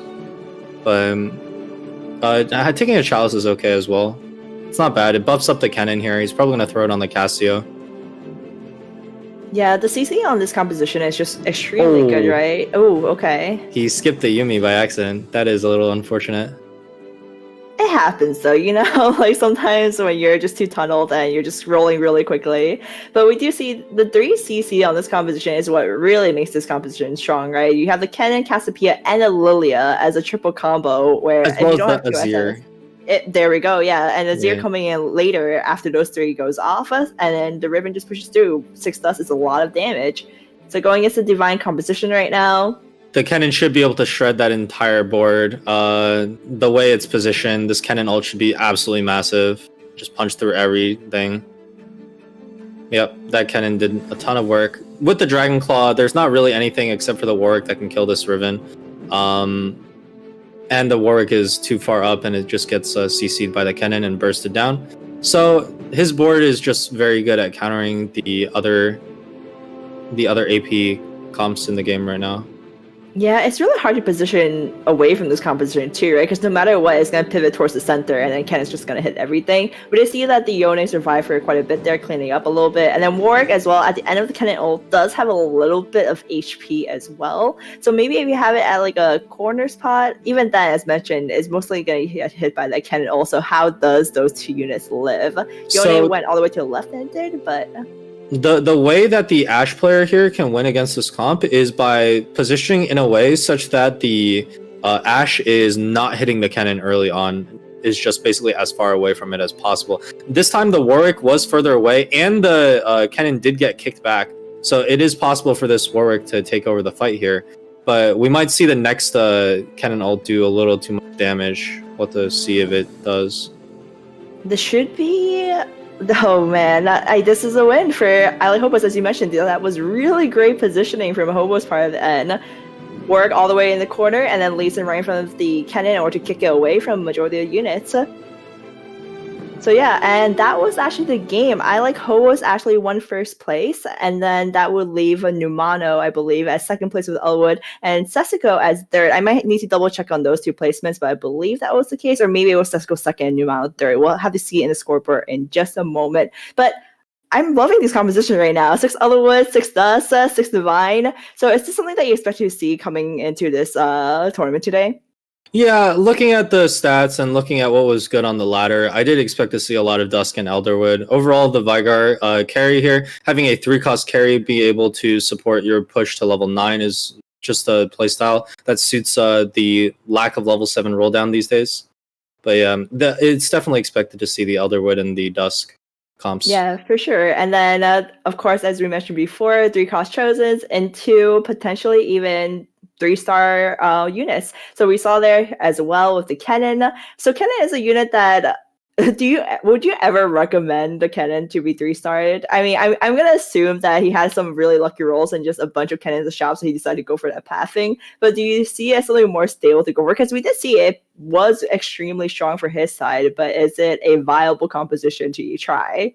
So I wouldn't say it's super amazing. You saw how easily it was countered by just the Lee Sin. It's also countered by Set in the same way. If you don't have very, very good items for it, it's not going to be able to stay alive long enough to do the work that it needs to do. He had the 6 Dusk for it as well, and the GA, and it still wasn't able to quite finish up team fights. You saw it couldn't even fully burst down a Warwick too. There's a lot of issues with it where if an enemy unit survives, it just it causes a lot of problems for your team. Yeah, every composition, there is always some type of counter. It's just about discovering for it as well. But looking at your scoreboard right now, Slimming Bug, there's actually way too many ties not to look at it. There is no first place. We have a 5-way tie for first right now, and then a 3-way tie for essentially second place, if you want to look at it that way. But no, it's actually 6, 7, and 8th. So again, all these players here has the potential to still win. In order to reach 24 points, we have 5 players here that potentially can get first, and only one person technically has the ability to hit that threshold out of everyone here. I do want to point out Numano playing very consistently, going third and third, and Sesigo did go second in the last round with I Like Hobos getting that first. So we'll be heading into a break shortly for 5 minutes, and we'll be back. Just wanted to mention real quick as well to do exclamation mark giveaway. We are doing a $100 giveaway for the Christmas special for the Teamfight talk show. Asian Gamer 5 will actually be our guest, so we'll have to talk to him a little bit more after tonight's performance on that show. All you have to do is submit a question, image, or clip in our Discord, and Proden, Doa, and I will choose the best one. So open to all regions. You might get an extra $100 to spend for the holidays. But yeah, hopping into a 5-minute break, and then we'll be back to see who will be the first to get 24 points out of the 5 players who have a 5-way tie. So see you guys very soon.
Welcome back to the challenge series. We're heading into game 3 very soon, and these games has been very exciting so far. Lots of synergies going up all the way to 6 units. We see 3-star units all over the place. So one thing to notice is also our scoreboard is at a very interesting standpoint right now, which Kiting actually made it quite the observation during our break. So let's hop into the scoreboard real quick so Kiting can point out what we see at the current state. So if you look at how they're lined up, right? You have the game 1 is lined up 10-1, And if you look at how the round 2 scores are, they're actually exactly mirrored around the 5 group and the 3 group. So it's always it's 10-4 and then 8-6, 7-7, 6-8, 4-10. So it's as though you just took it and you flipped it. And it happens again with a 3-2-1. It goes to 1-2-3.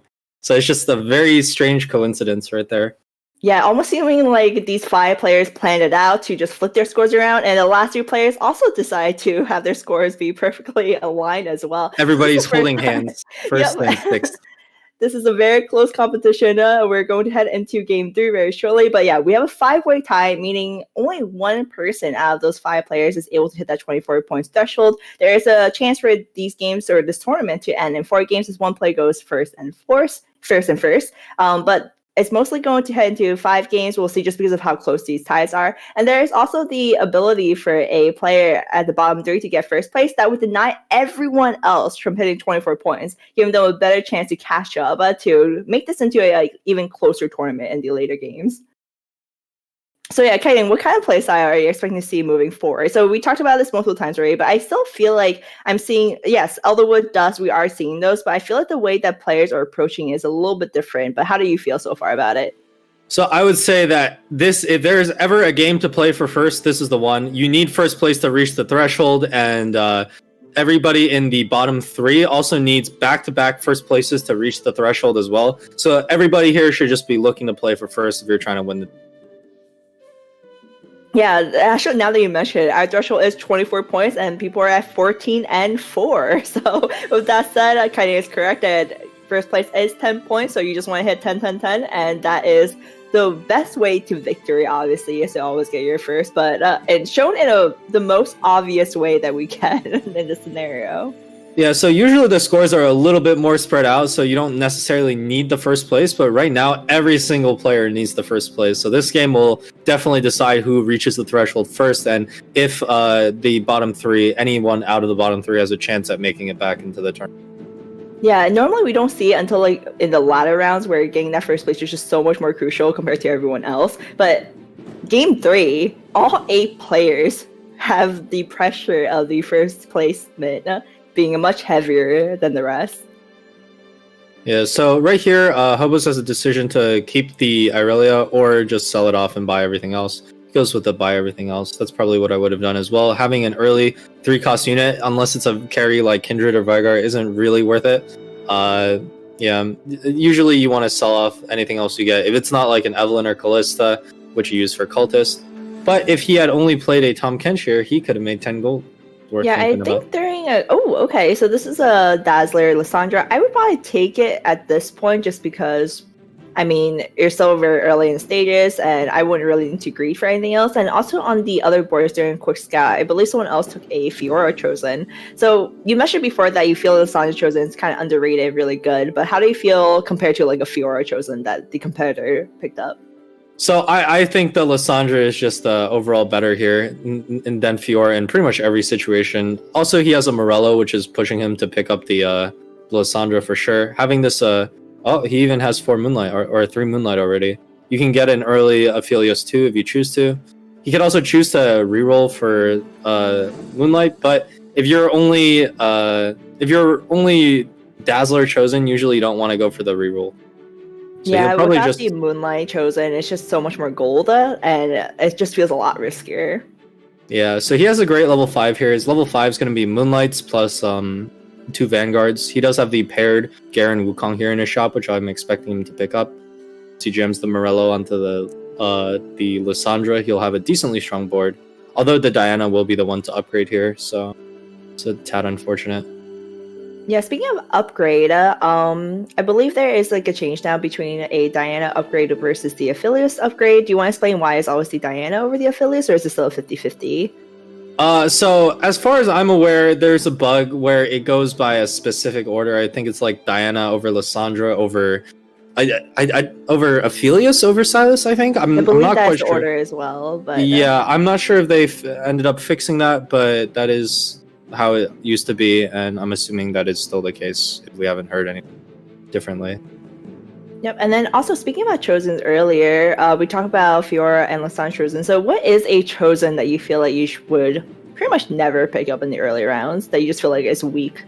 Assassin Diana. I think Assassin Diana is by far the worst chosen in the game. Like by far, it's not even close. That unit is just like it doesn't. It's a damage chosen that doesn't do damage and has no gives you no direction.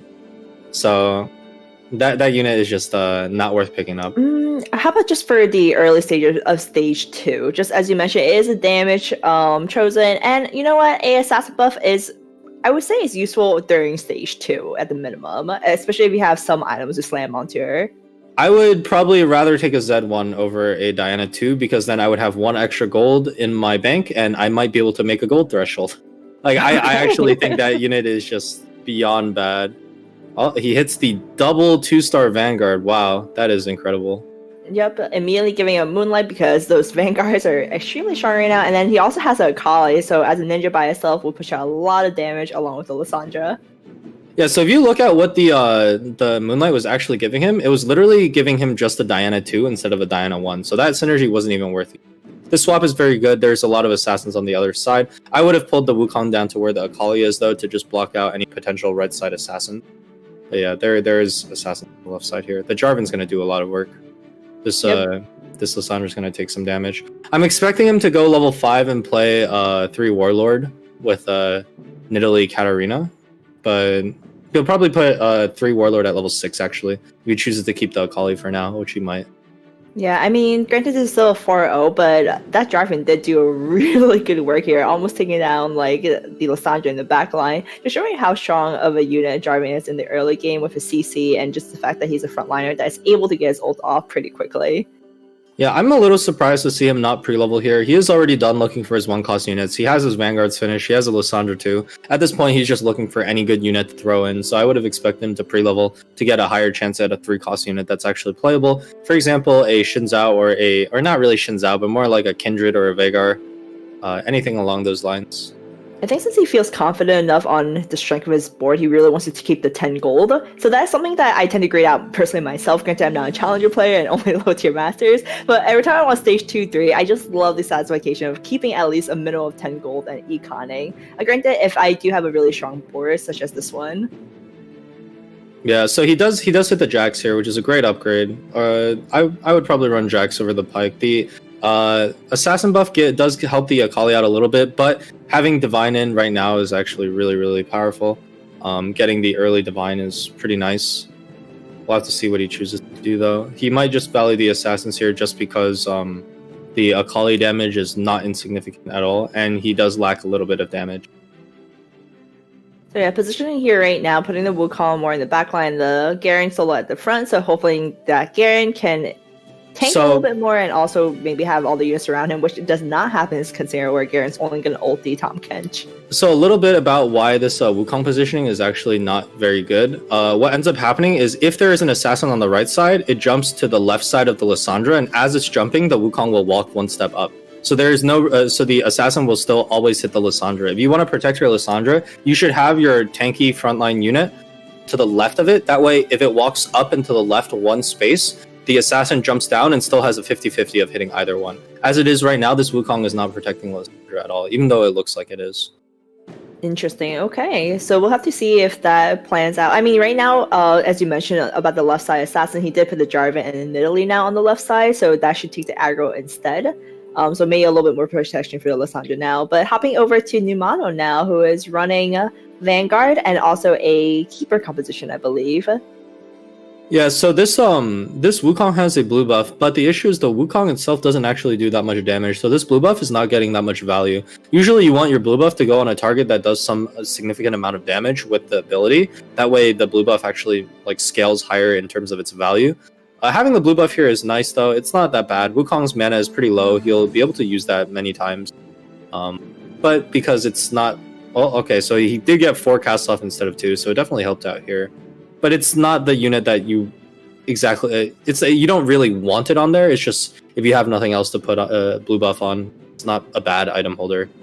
Yeah, and then with Keepers as well, our units are grouped up, which was perfect positioning for the opponent's Lysandra to just demolish that with the AoE damage. So the one thing is actually about Keepers. So Keepers has been kind of controversial at the start of the set where many felt like it was pretty weak. Nowadays, Keepers is actually very strong. So can you explain why Keeper is so relevant in today's meta? So Keeper just provides so much shielding that it's basically giving you so much effective HP for just 2 units, and the 2 units themselves are also very good. Like in general, Keeper units are pretty good. Elise is not amazing, but Elise has the cultist tag, and Jarvan and Kennen both are very like decent units mid game. Right here, I'm a little bit surprised to see him not just run the 4 sharpshooters plus the Vanguard chosen. I feel like that'd be strong enough for now. It looks like he's trying to he wants to sell this off as soon as possible. Right here, using the Keepers is pretty effective since his units are all 1-star, so he does want the extra shield on them to help them out. The ZZ right here will also help out a bit just to protect his units. But he doesn't really need to run Keeper yet. In fact, right here, you could even make the argument that 4 sharpshooters would be better. Not only does it save him money, but it'll do more damage, and that way he'll be able to kill maybe 3 or 4 units. Did he sell a... He sold a Thresh to pick up Garen here just now? I believe so. That's interesting. Yeah. He could have just waited to see if he would win, and if he wins, then he's definitely not happy about making... We do witness a Jarvan... I don't know if you would call it a bug there, but if Jarvan gets CC'd as he's ulting, the ult doesn't actually CC the enemy there. It's a interesting occurrence. Yeah, and then one thing we do see here, though, is paying out, but it's definitely a little bit tough, is just the fact that these itemizations for the Wukong, or just itemization in general, there is no aggressive item. Blue buff, you could say, is a little aggressive with the Wukong just because it's a lot of CC, but otherwise, it just takes forever to clear off your enemy units. There is a Caesar and the blue buff both on a tank, and so that's just not enough damage to clear through. Oh, he lost the Jarvan too, so he's going to probably roll here for a different chosen. Probably looking for anything he can get here. It's a team of 2. Already has. Should pick up the Kindred here as he rolls down as well. Yep. Chosen Janna Mystic. You probably do have to take that at this point. You just have to settle. It's not amazing, but it's not completely awful, I guess. That was a lot of gold, and I have to say, I mean, this was definitely a power spike, but I don't know if it was enough to justify the gold loss. So it's interesting he chose to put the blue buff on the Janna instead of the Teemo here. His comp lacks damage by a lot, and so putting the blue buff on the Teemo would have given him a little bit more damage that he needs, while the Janna keeps your units alive, but if your units aren't doing any damage, there is not actually much of a benefit of having them stay alive. As you can see here, his units stay alive for a very long time, but imagine if this Teemo ulted maybe like 2 more times, it would have probably killed the Kindred right away. Oh, it does look like he's going to end up winning, so what do I know? I mean, either way, I think both has so much work. Yeah, there's both ways to look at it. Either you put it on the Teemo, push out the aggression, or you put it on Janna that sustains your Teemo long enough to push out the aggression. So one is just quicker versus the other, which is a longer battle. Yeah, I mean, it paid off in the end. The Janna, like, having a chosen Janna with blue buff is so effective because of the mana reduction from having the chosen stat. Getting that, not recursive, but like the blue buff has much more value the lower the mana cost of the unit. Having the blue buff on it is just very strong.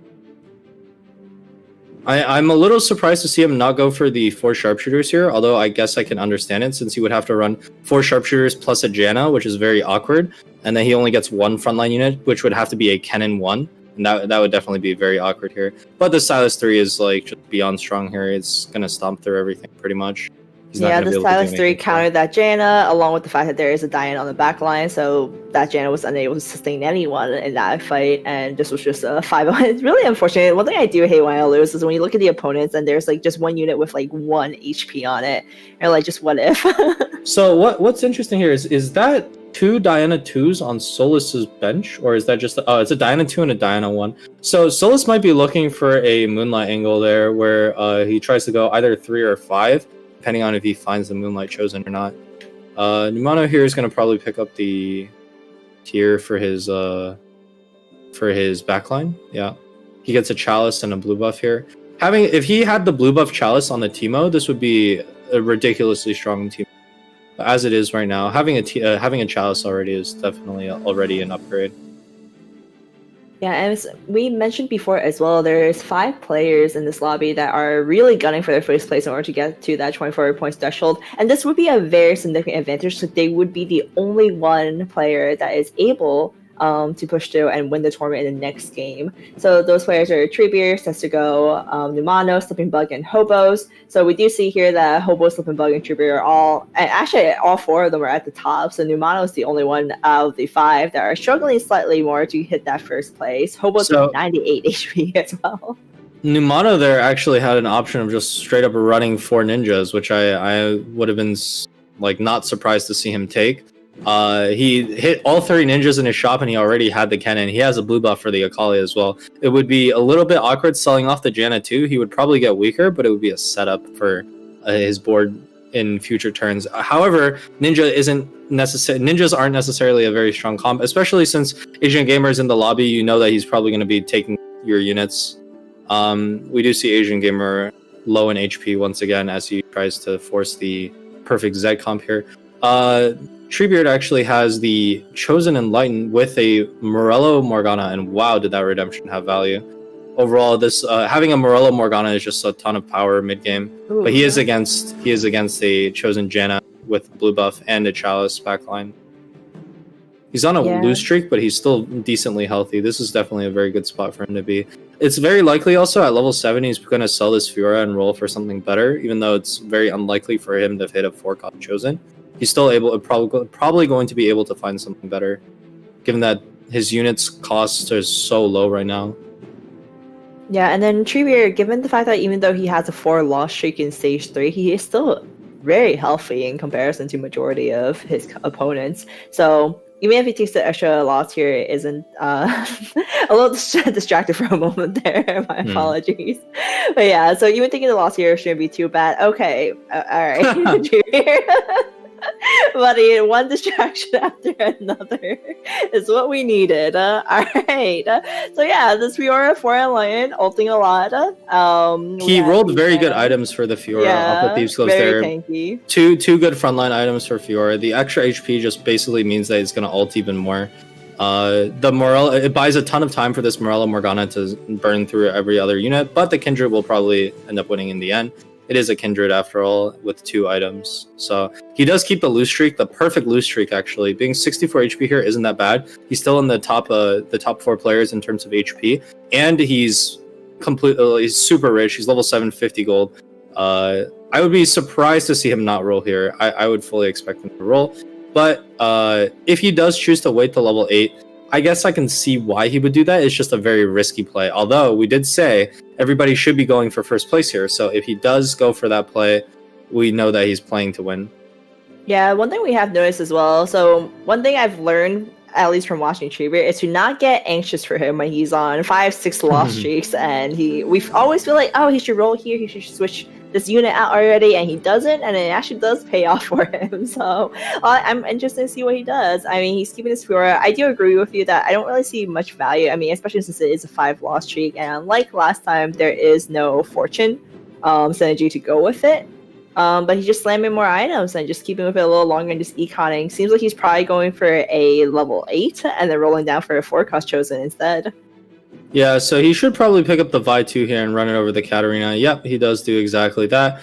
Having a flat-out upgraded unit is just nice for now. It might save him some HP. It does give him some frontline that he lacks, especially this time since his Fiora didn't roll tank items. It's going to be a little bit squishier. It might die a little bit faster. The Runons, it doesn't really do too much. It's on a Yasuo 2 after all, but the majority of his damage comes from this Morello Morgana, and every other unit in his comp is just a buy time for this Morgana to burn stuff down. The Fiora did end up doing a decent chunk of damage there with the Shiv and the Death Cap, just chunking frontline and bouncing the Shiv stacks everywhere.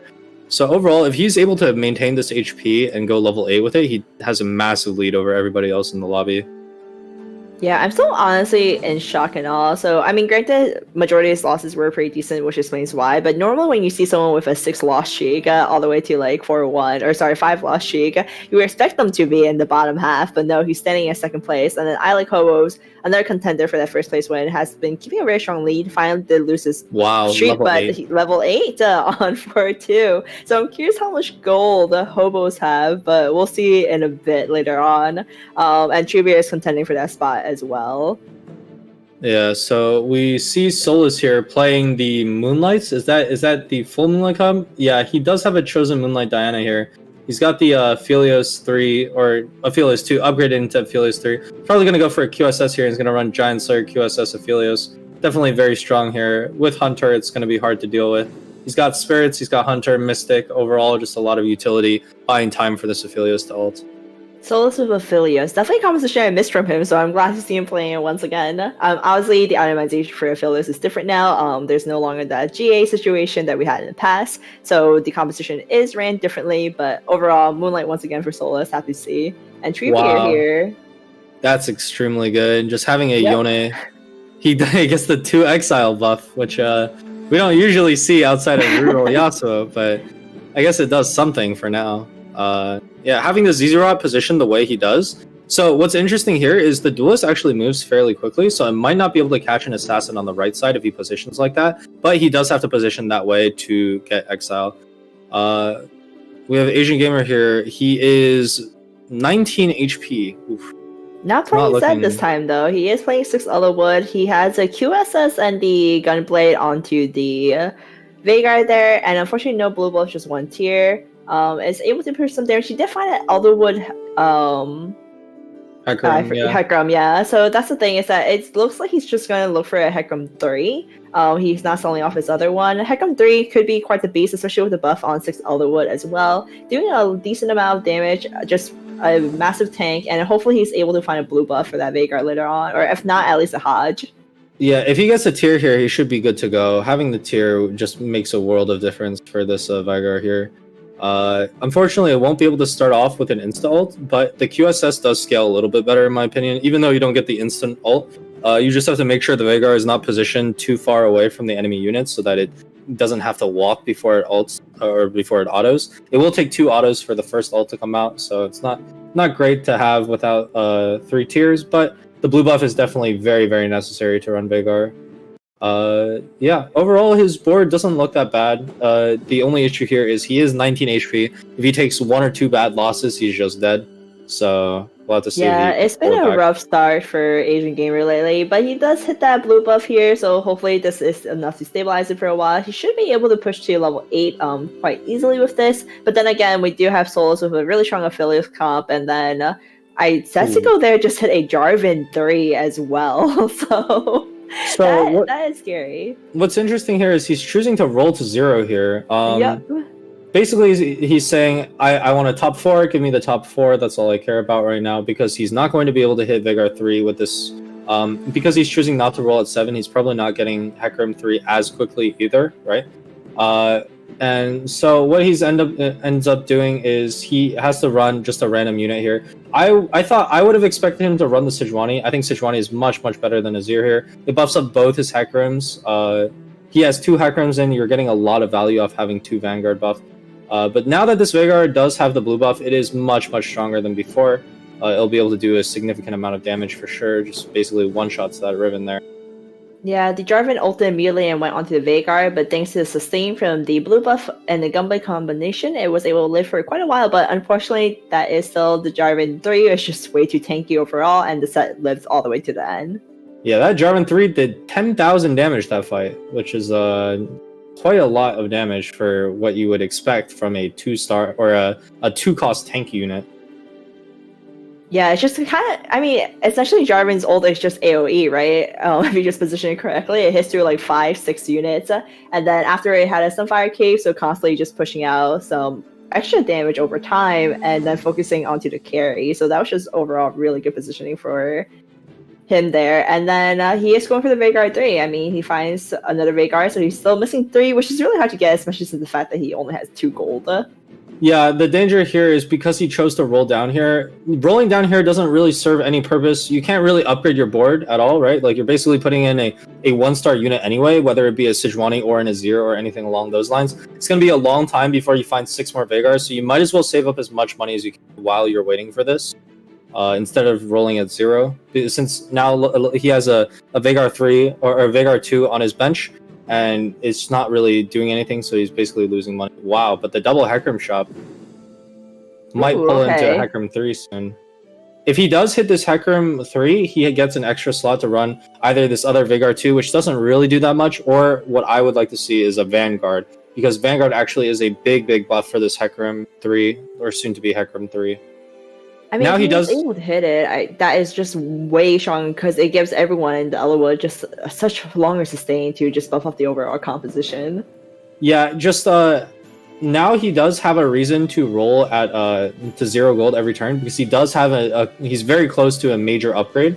The Giant Slayer here is not super useful. He would have liked to see a tank item, but he is going to roll it down here. At least he should.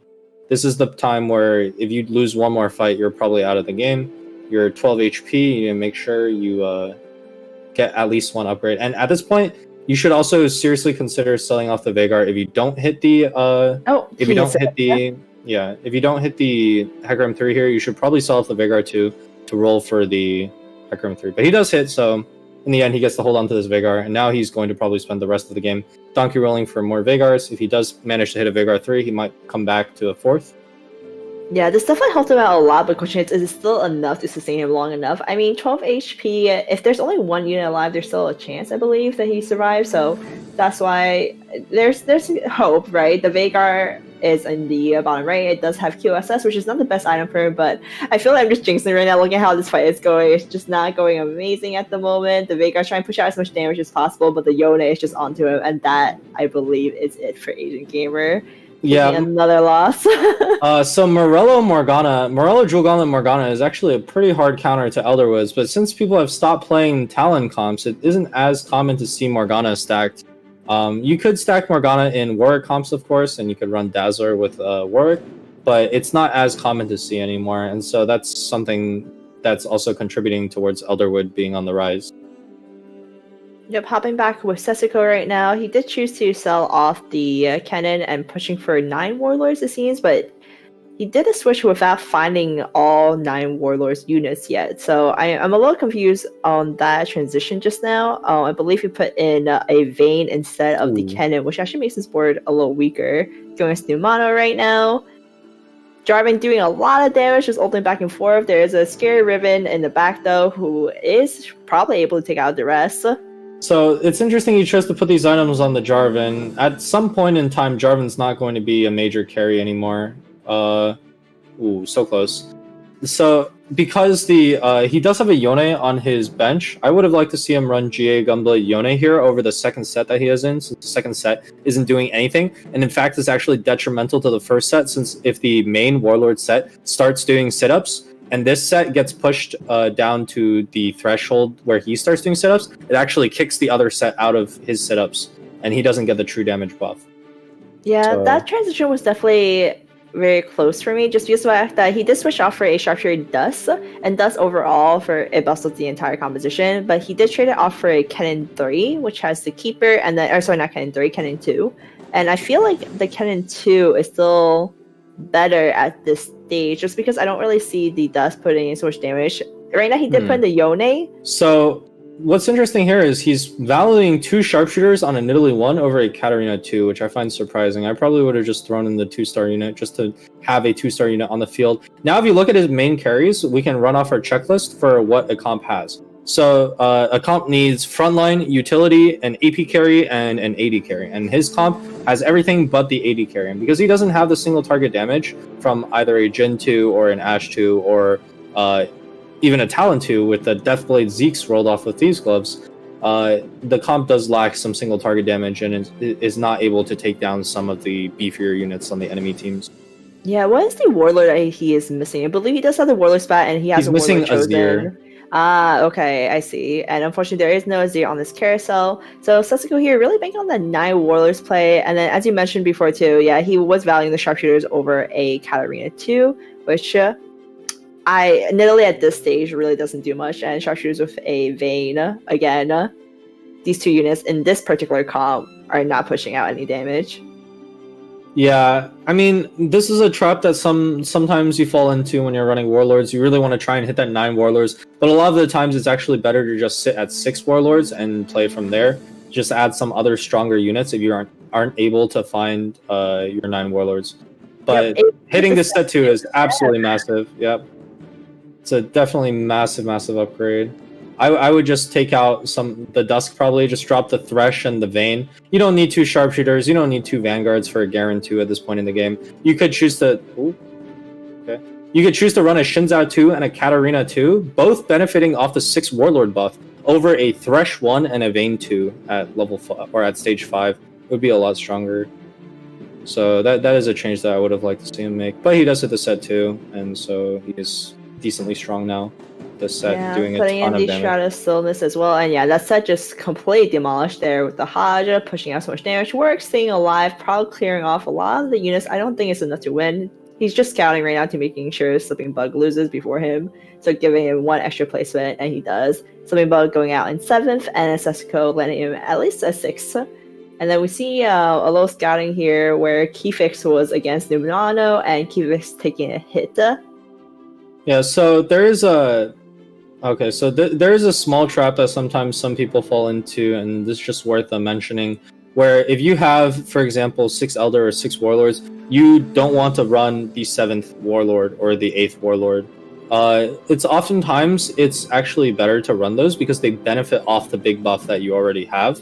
So, for example, a Katarina 2 here is benefiting off of the 6 Warlord buff, and if he were to add a Shinzao 2 into the mix, yes, it's 7 Warlord, it looks a little bit silly, but the Shinzao is also benefiting off the 6 Warlord buff. So you're getting a lot of value, like even more value out of the Warlords, as opposed to running a Vayne 2, which is getting Sharpshooter and 2 Dusk. The 2 Dusk is pretty nice, it's a rod on all your units, but it really is only beneficial for the Jarvan and the set in these situations. Most of the time, the AP is not actually that useful. And keeping 2 Vanguard just for a Garen 2 at this point in the game is probably not as worth it.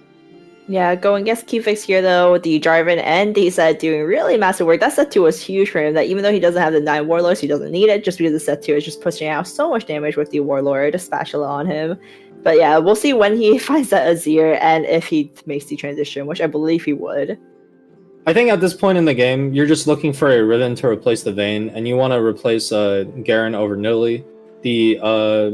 That way you can at least get Keeper, you get some more value. The Yone can become pretty much anything you want. Overall, his board does look very strong just because of the set 2 and the Jarvan 3 is basically his entire team right now. He needs the set to ult something to the right, and then he needs the Jarvan to ult to the left or vice versa just to cover his bases. I am a little bit concerned to see this comp fight against an Aphelios comp, which I believe is the comp that Solus is running, because he doesn't have a really good way of reaching that Aphelios in the backline. Yeah, I mean, at this point, Solus is almost guaranteed top 3, and then everyone else, their HP is low enough that now they're on 6-1, everyone else can get knocked out besides Solus in this coming round. Yeah, so he does hit the 9 Warlords here. He manages to hit the Azir at the very end there. Overall, now this build is looking crazy strong. I mean, there's not really much you can do into a 9 Warlord set 2 with 3 items. It's going to be very rough for sure. But positioning the Azir in the second row so that you get Keeper buff is also some value lost right here. Definitely worth doing. Right, and right now his essential carries are just his 2 big tanks in the front, the Jarvan and then the Zeta. Going against Numano here, Set doing a lot of damage, so lots of CC coming up from all these tanks unit, and that should clear out and take out Numano, I believe. Yeah, maybe this Riven can pull off a miracle. Doubtful though. Numano does fall. A lot of people dying on this one turn, and he makes the top 4. Keyfix got 6th there, Numano got 5th, and then Eiley Hope is down to 1 HP. So right now, I mean, these are confirmed top 4. Everyone besides Solus here, I believe, is able to guarantee themselves for a 24 points threshold. So if Solus denies that for first place, that means no one will be able to win in Game 4 because everyone will be at least 23 points or under.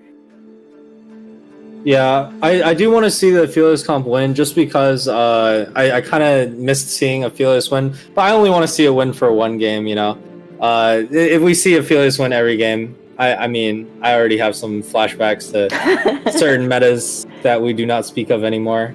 But this set is crazy strong, of course, with 9 Warlords giving it a crazy amount of damage. and survivability. Oof, that was not even close with the quick scout from on Solus' board. So I'm actually really curious. I mean, right now Setsuko is extremely strong with his set and Jarvan combination, but Solus there, we have two people who are on a 4-win streak on 6-3, and there's 2 players left. So let's see here. The weakness of this comp into a comp like Solus's is there is actually no way of killing this Aphelios. The only way you can really kill it is getting set onto it, and that's not realistic enough because it's too far in the corner. What's going to end up happening is the Jarvan might try to ult it, but because it has QSS, it's not going to one-shot it, and so it might just be able to power through. The Shroud plus the Jarvan damage might be able to do it, though. We'll have to wait and see.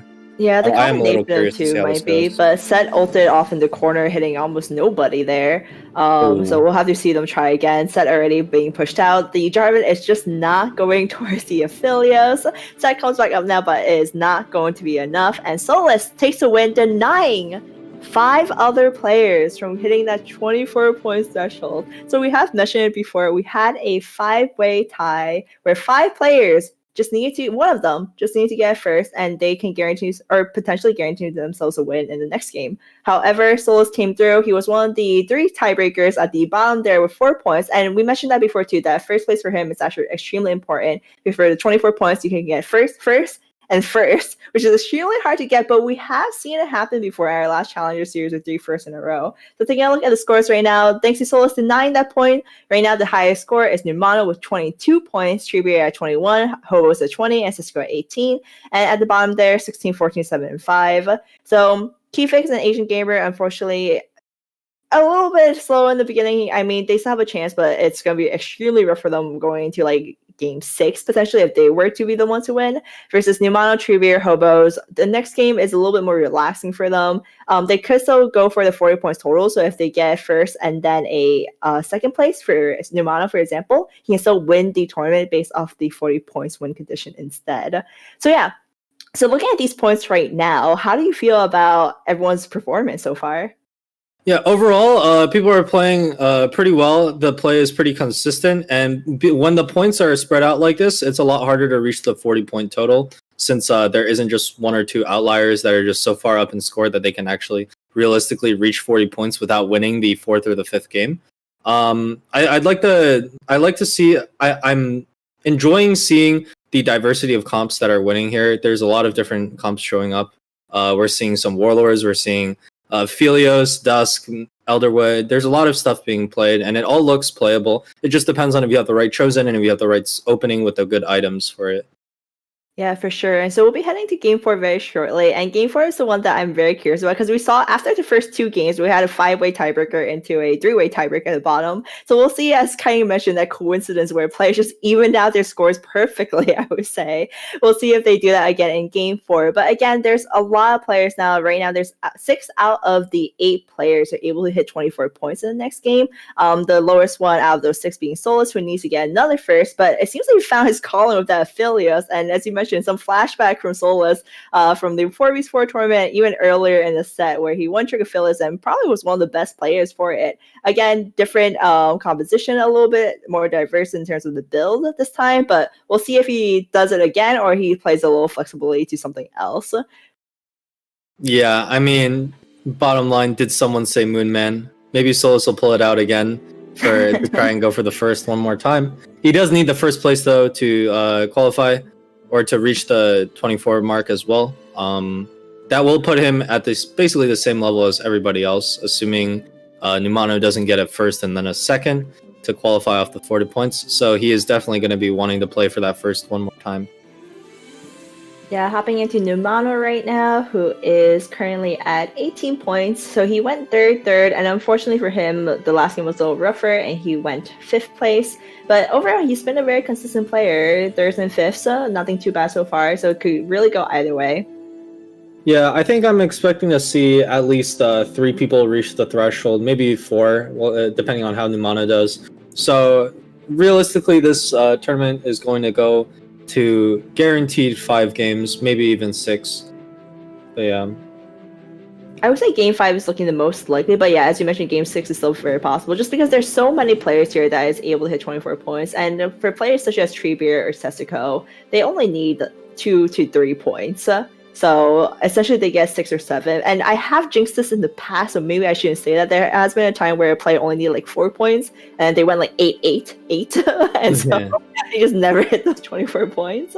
So let's just hope that does not happen for these players. Most likely they will be able to hit their 24 points. But again, for a player such as like Setsuko, if they go a first and then a second, even without the first place win condition, they can still get 40 points and be able to take home the victory through that method. But Numano has been a player that has been playing really flexibly for me, especially during the mid game. So I'm curious to see what he'll do at this very start. I feel like the early games he hasn't really excelled compared to some other players that has like a 5-win streak. I often see Numano kind of go on a loss streak or kind of like a mix in between. But the mid game portion is usually when he really shines.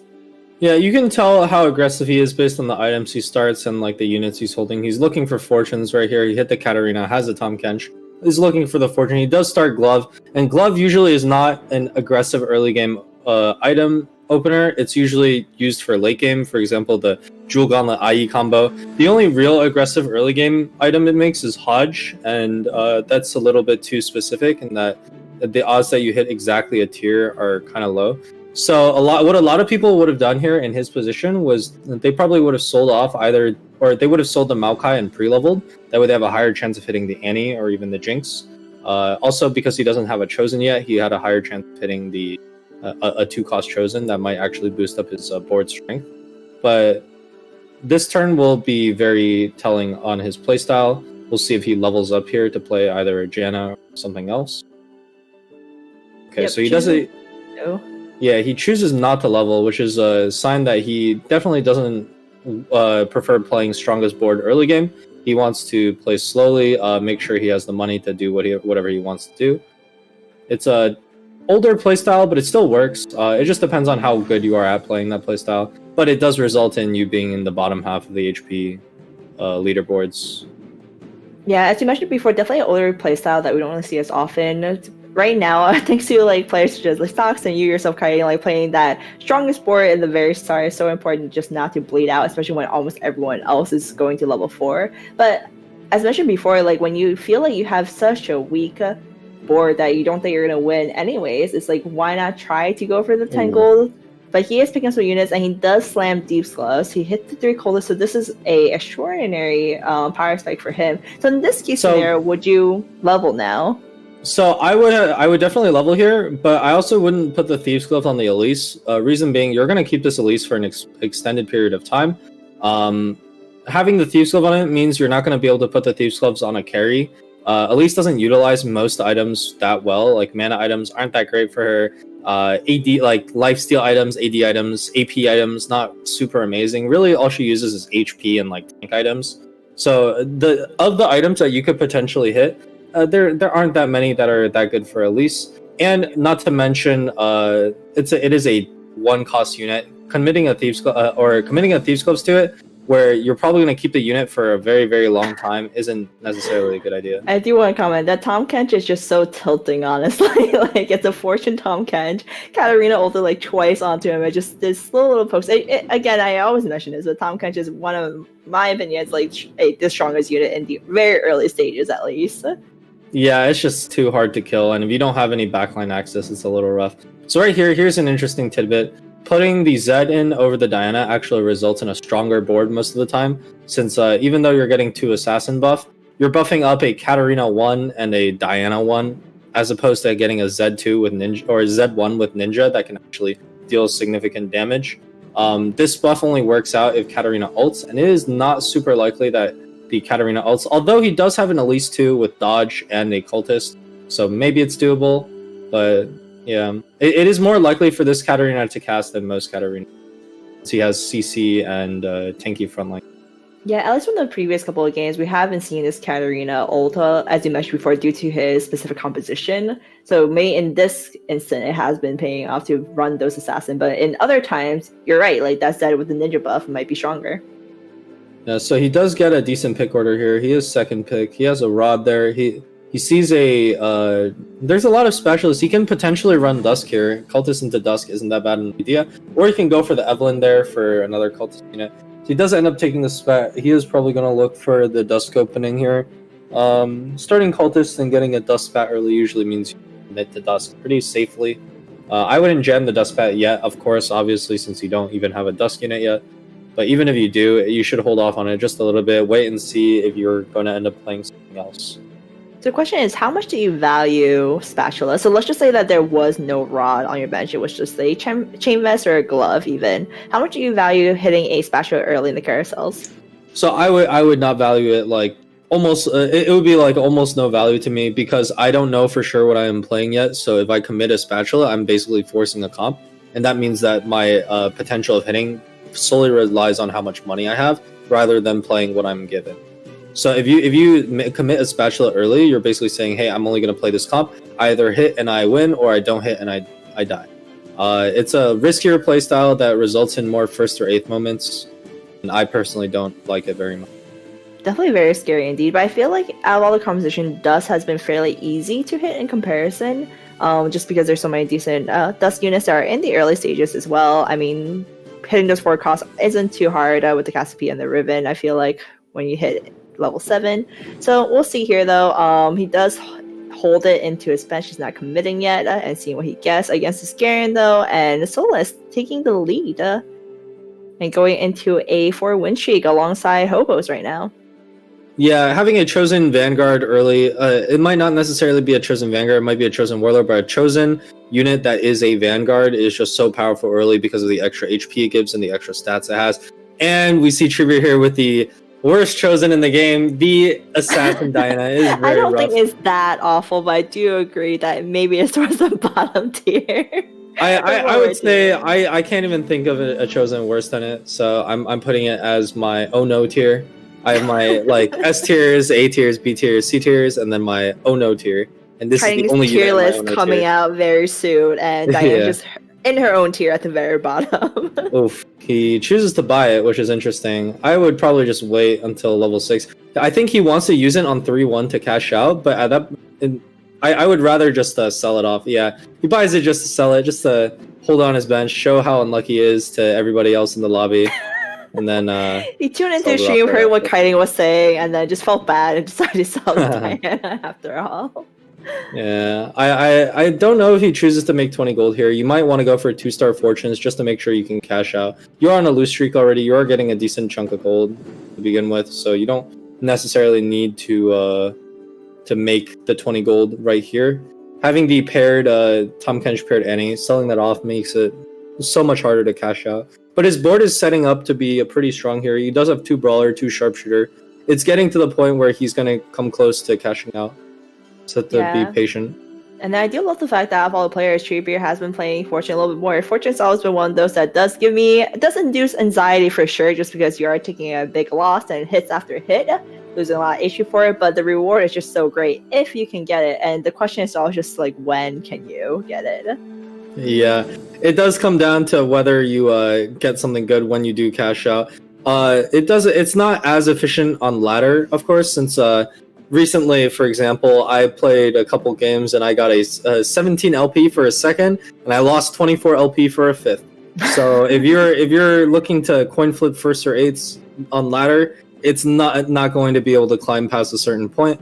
But for tournaments where you do want to secure that first place, it's definitely very valuable. It could give you some Nikos, which are very crucial tools to going from turning your comp from a 4th place comp into a 1st place comp.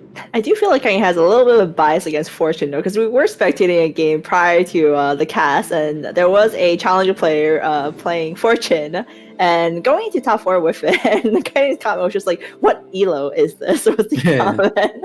So again, like different play styles. I feel like Fortune can be very underrated in its own. I think it's just very tricky to play off, and a lot of times it is a big risk. But if done right, again, huge rewards. Yeah, it does depend on if the units themselves are strong and if you cash out into something relevant. Right here, he's not cashing out yet, right? He might consider rolling down a bit at level 6. I think if he doesn't hit the Annie or Tom Kench, he might just wait and go level 7 instead. But no, he is choosing to roll a little bit here. There's a few too many pairs, and he has a dead slot right now. He needs to find some unit to play. See if he finds anything. That's a pretty good choice. That's gonna be better than anything else. Nope. That's not good either. Uh-oh. Oh, I suppose. I mean, you could take away the Okay. Annie now to put something else better. But he chooses to put an additional Annie. So That's technically he's the running interesting 4. twist. Yeah. I think like another Teemo, even the Kindred would be better potentially. So the reason why he put in the Annie was because he needed to make 20 gold. If he did the math fast enough for that, then that is definitely the reason why he did it. A second Teemo would probably have been better, but if you're still trying to lose, this is acceptable as well. Although I don't think you're going to be losing that that consistently with a Jinx too. The Nidalee should be able to clean this up though. This is a perfect loss, I think. Oh, so close. It's a perfect loss. Nice. Yeah. But yeah, ultimately, I mean, to be fair, there's also like a very limited time. So the fact that he did the quick math to get back to 20 gold and was able to put in an additional unit of the Annie or the Teemo is really good on Chibir's end. So right now, yeah, he's at the 7 loss streak. He really wants to cash out. I would say that the Fortune Jinx is actually pretty decent for him. Questionable if the Dust Thresh was better because it gives him kind of a direction for the latter game. So you wouldn't be keeping that Thresh if you were playing Dusk. You'd be looking for something better eventually. Right now his items are kind of scuffed. Frozen Heart isn't very amazing. Runon's is good, of course, but like overall his board is fairly weak. He is on the 7 loss streak. He's 56 HP. He's looking for that cash out. And there's another Fortune player here. So one of them is cashing out. Someone's getting something. Question is who has a bigger loss streak, because I don't believe Tribute started Fortune right from the very start, so this isn't even like a full 7 loss streak, and I don't know how long Asian Gamer is going as well. I mean, they're both sitting at 56 and 58 HP. Looks like Tribute is going to be the one to take the win, so sending out a heart to Asian Gamer here to thank him. So he's only 4 losses. 4, yep. That is not a great place to cash out. You're just a little bit shy of finding the really good stuff. There is a Sejuani there, however, so if you really want to push this, maybe you could go 6 Fortune and level up and roll. He's considering it, and he's going for it. I mean, it's a risk. He's taking it. At Treebeer's score, he is at 21 points, so technically he only needs 3 points, which means that he needs a 6th place in this game to hit the 24 points. Because he only needs a 6th place, I wouldn't even bother playing Fortune. I would just play the strongest board and just get a top 6. This is a little bit scary here. It's realistically the only way you get bottom 2 is by doing this. Hold on, that's a little harsh. I mean, like from just playing the game. Okay, we'll he's rolling for this Katarina. He finds it. He finds the Katarina. He's gonna level. This is the level up here. He does get the 7 Fortune or the 6 Fortune. We have the 6 Fortune player. He should move the Teemo to next to the Jinx though, where the Katarina is. It would be a lot better in this position, for sure. Yep, somewhere in the locket. He wants to protect the Teemo. Teemo does a lot of work. So he jams the QSS here. He has set up for Warwick, and there is a Jax and a Lux in his shop, so he could potentially pivot towards that as a late game option. You can just see a big smile on Treebeer's face as well, being able to hit the 6 Fortune playing this composition. So I'm happy for him as well at this point, and he is winning. So you know what? Extra happy. Yeah, I mean, if you do win with 6 Fortune, you're getting a ton of stuff every turn. Probably some gold and a Nico or an item. Yep, you're getting massive amounts of gold. You got the double Nico. He should seriously consider double Nicoing the Sejuani. I'm only semi-joking here. Yeah, overall, he just has to sit on the 6 Fortune until he gets enough value off of it to the point where he can pivot to a strong enough comp. If he can make it to level 8 with this setup, if he wins this fight also, it's a very, very big deal. All he needs to do is win this fight, cash out. He gets around 30-something gold next turn, and he's already caught up in gold with everybody else. But he's still ready for him to hit 1 Yone, and then boom, Yone 2 on stage 4-1. Yeah. I don't know if you would instant Nico or Yone though with no items. That's a little questionable, but if he does win this fight, it's a big deal. Wow. Okay, that is absolutely massive. He's 20 gold here. He's probably gonna go to around 35, maybe even 40 gold if he gets some gold drops. Tribute here proving the perception wrong about. Yeah, there's the Ezreal. It's paying off. So next turn is going to be a little bit harder. I don't know about this one. I don't know about that one. Ezreal's not necessarily the unit you want to double I don't think I here. agree with it either, but I just love the fact that he was going to do it regardless. I think he's memeing there. I'm pretty sure you sell this for the 40 gold. But oh wow. Whoa, Okay. he's gonna be almost back to 50 gold. He is back He to will 50. be. He's back to 50. Wow. He gets the blue buff as well. He has a Riven. Or I guess it's stuck on the Sejuani for now, so you actually have to run that. Well, that's interesting. He is leaning towards the Warwick, as you can see. He's picking up some Divine units here in the Ezreal. So here's a question. How do you pivot off of 6 Fortune? Is it just solely going for a Legendaries competition from this point, or you just kind of keep the 6 Fortune for pretty much majority of the round? Or game? So you definitely want to pivot off at some point in the game. He's probably going to wait until he has enough gold to do a full transition. And so he's probably from that going to run Warwick comp, and not the full Warwick comp, but more like a 2 to 4 Divine Warwick, and then a bunch of Legendaries on top of that. Although now that it's 4-1, because people are starting to roll down a little bit, it's going to be a lot harder to win. This person has a Kindred 2 Kivix right here.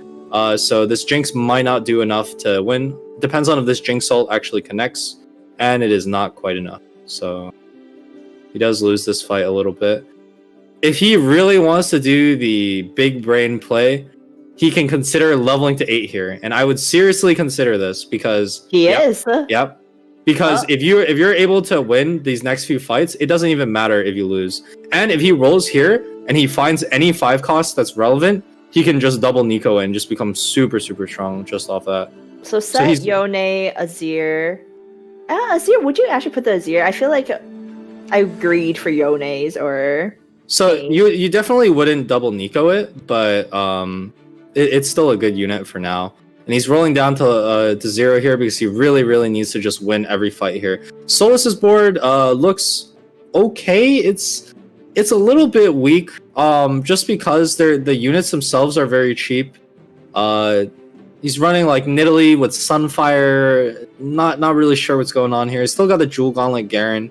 He's saving a lot of money, very healthy, but I'm surprised that this board is even winning for that long.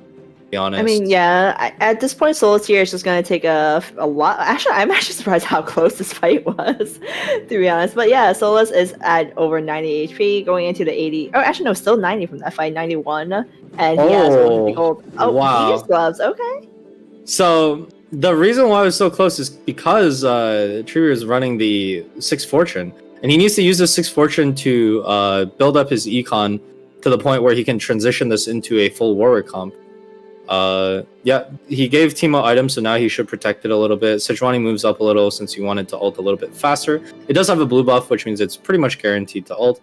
And he could sell off some other stuff here if he really wants to make 20, although realistically he's probably going to keep the Divine units to pivot into Warwick. He does have decent Warwick items. If he gets a BF sword off Carousel here, it's looking good. 6 Cultists is very rough for this comp to deal with, though. It does lack a little bit of single target damage. Everything is AoE, Teemo Jinx. So we'll see if the Galio prevails here. And it looks like it will. Structures did do a lot of work there. I mean, these losses isn't even bad at all. I mean, he's losing to no units, essentially just the Galio here. Yeah, the issue is every turn that he loses ends up being a lot of gold loss because he's supposed to be getting a ton of gold from his 6 Fortune. So looking at Carousel right now, he has the option for the Divine Lee Sin, or he can go for the set, which is overall one of the best legendaries in my opinion, just because of the AoE damage. Going for the set, but that gets taken. Oh, and he actually wanted the sword, but that is also taken as well. Yeah, that was his Zeke's right there. He does have a belt left over. Is he lagging? Oh, that's rough. No, Treebeard. That is unfortunate. He wanted that Lee Sin as well, but did they leave he the still Lee Sin gets for it. Yeah, they left it for him. go. Okay, it's not that bad. Mordog came through. Yeah.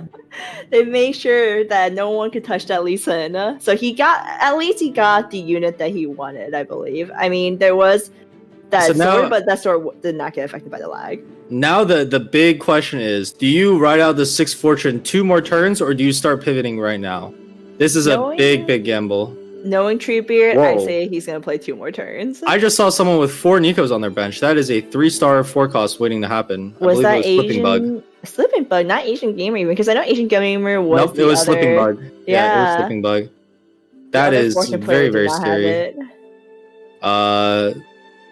Yeah, we'll have to wait and see what he does with that. If you have 4 Nikos, that's a very, very easy like ribbon through or something that just straight up carries you to a first. He's definitely playing for the first. All right, yep, taking another huge loss here, and unfortunately couldn't see some of the gameplay due to his large notifications, but that's okay. We'll hop on over to I Like Hogwarts or T-Fix soon after this round. So yeah, we'll have to see. I mean, we were on stream for a very long time. It seems like he's stabilized right now. We'll have to see if he decides to pivot off a little bit later. So Treebeard here needs to take a gamble, I think. He should probably roll a little bit just to strengthen his board. At this point, if you don't cash out on this turn, you are wasting your complete 6 fortune here. You need to at least win one more turn. Yeah, we'll wait and see. Maybe he wants to take the gamble and just try to win. Yeah, I believe that was Slipping Bug using all his Nikos there for Zillion 2, Ezreal 2. Yep, Kane 2 as well. That takes a lot of legendaries out of the pool for a lot of the players, so we'll have to see how it goes. Yep, this Kane is doing a lot of work, but it is an untransformed Kane with only 1 item. So the only scary unit on the NMT here is actually just the Jhin. The Jin's going to be doing the majority of the damage here. But it does end up winning the fight, and Treebeard's Gambit this time does not pay off. He definitely cannot keep these fortunes going.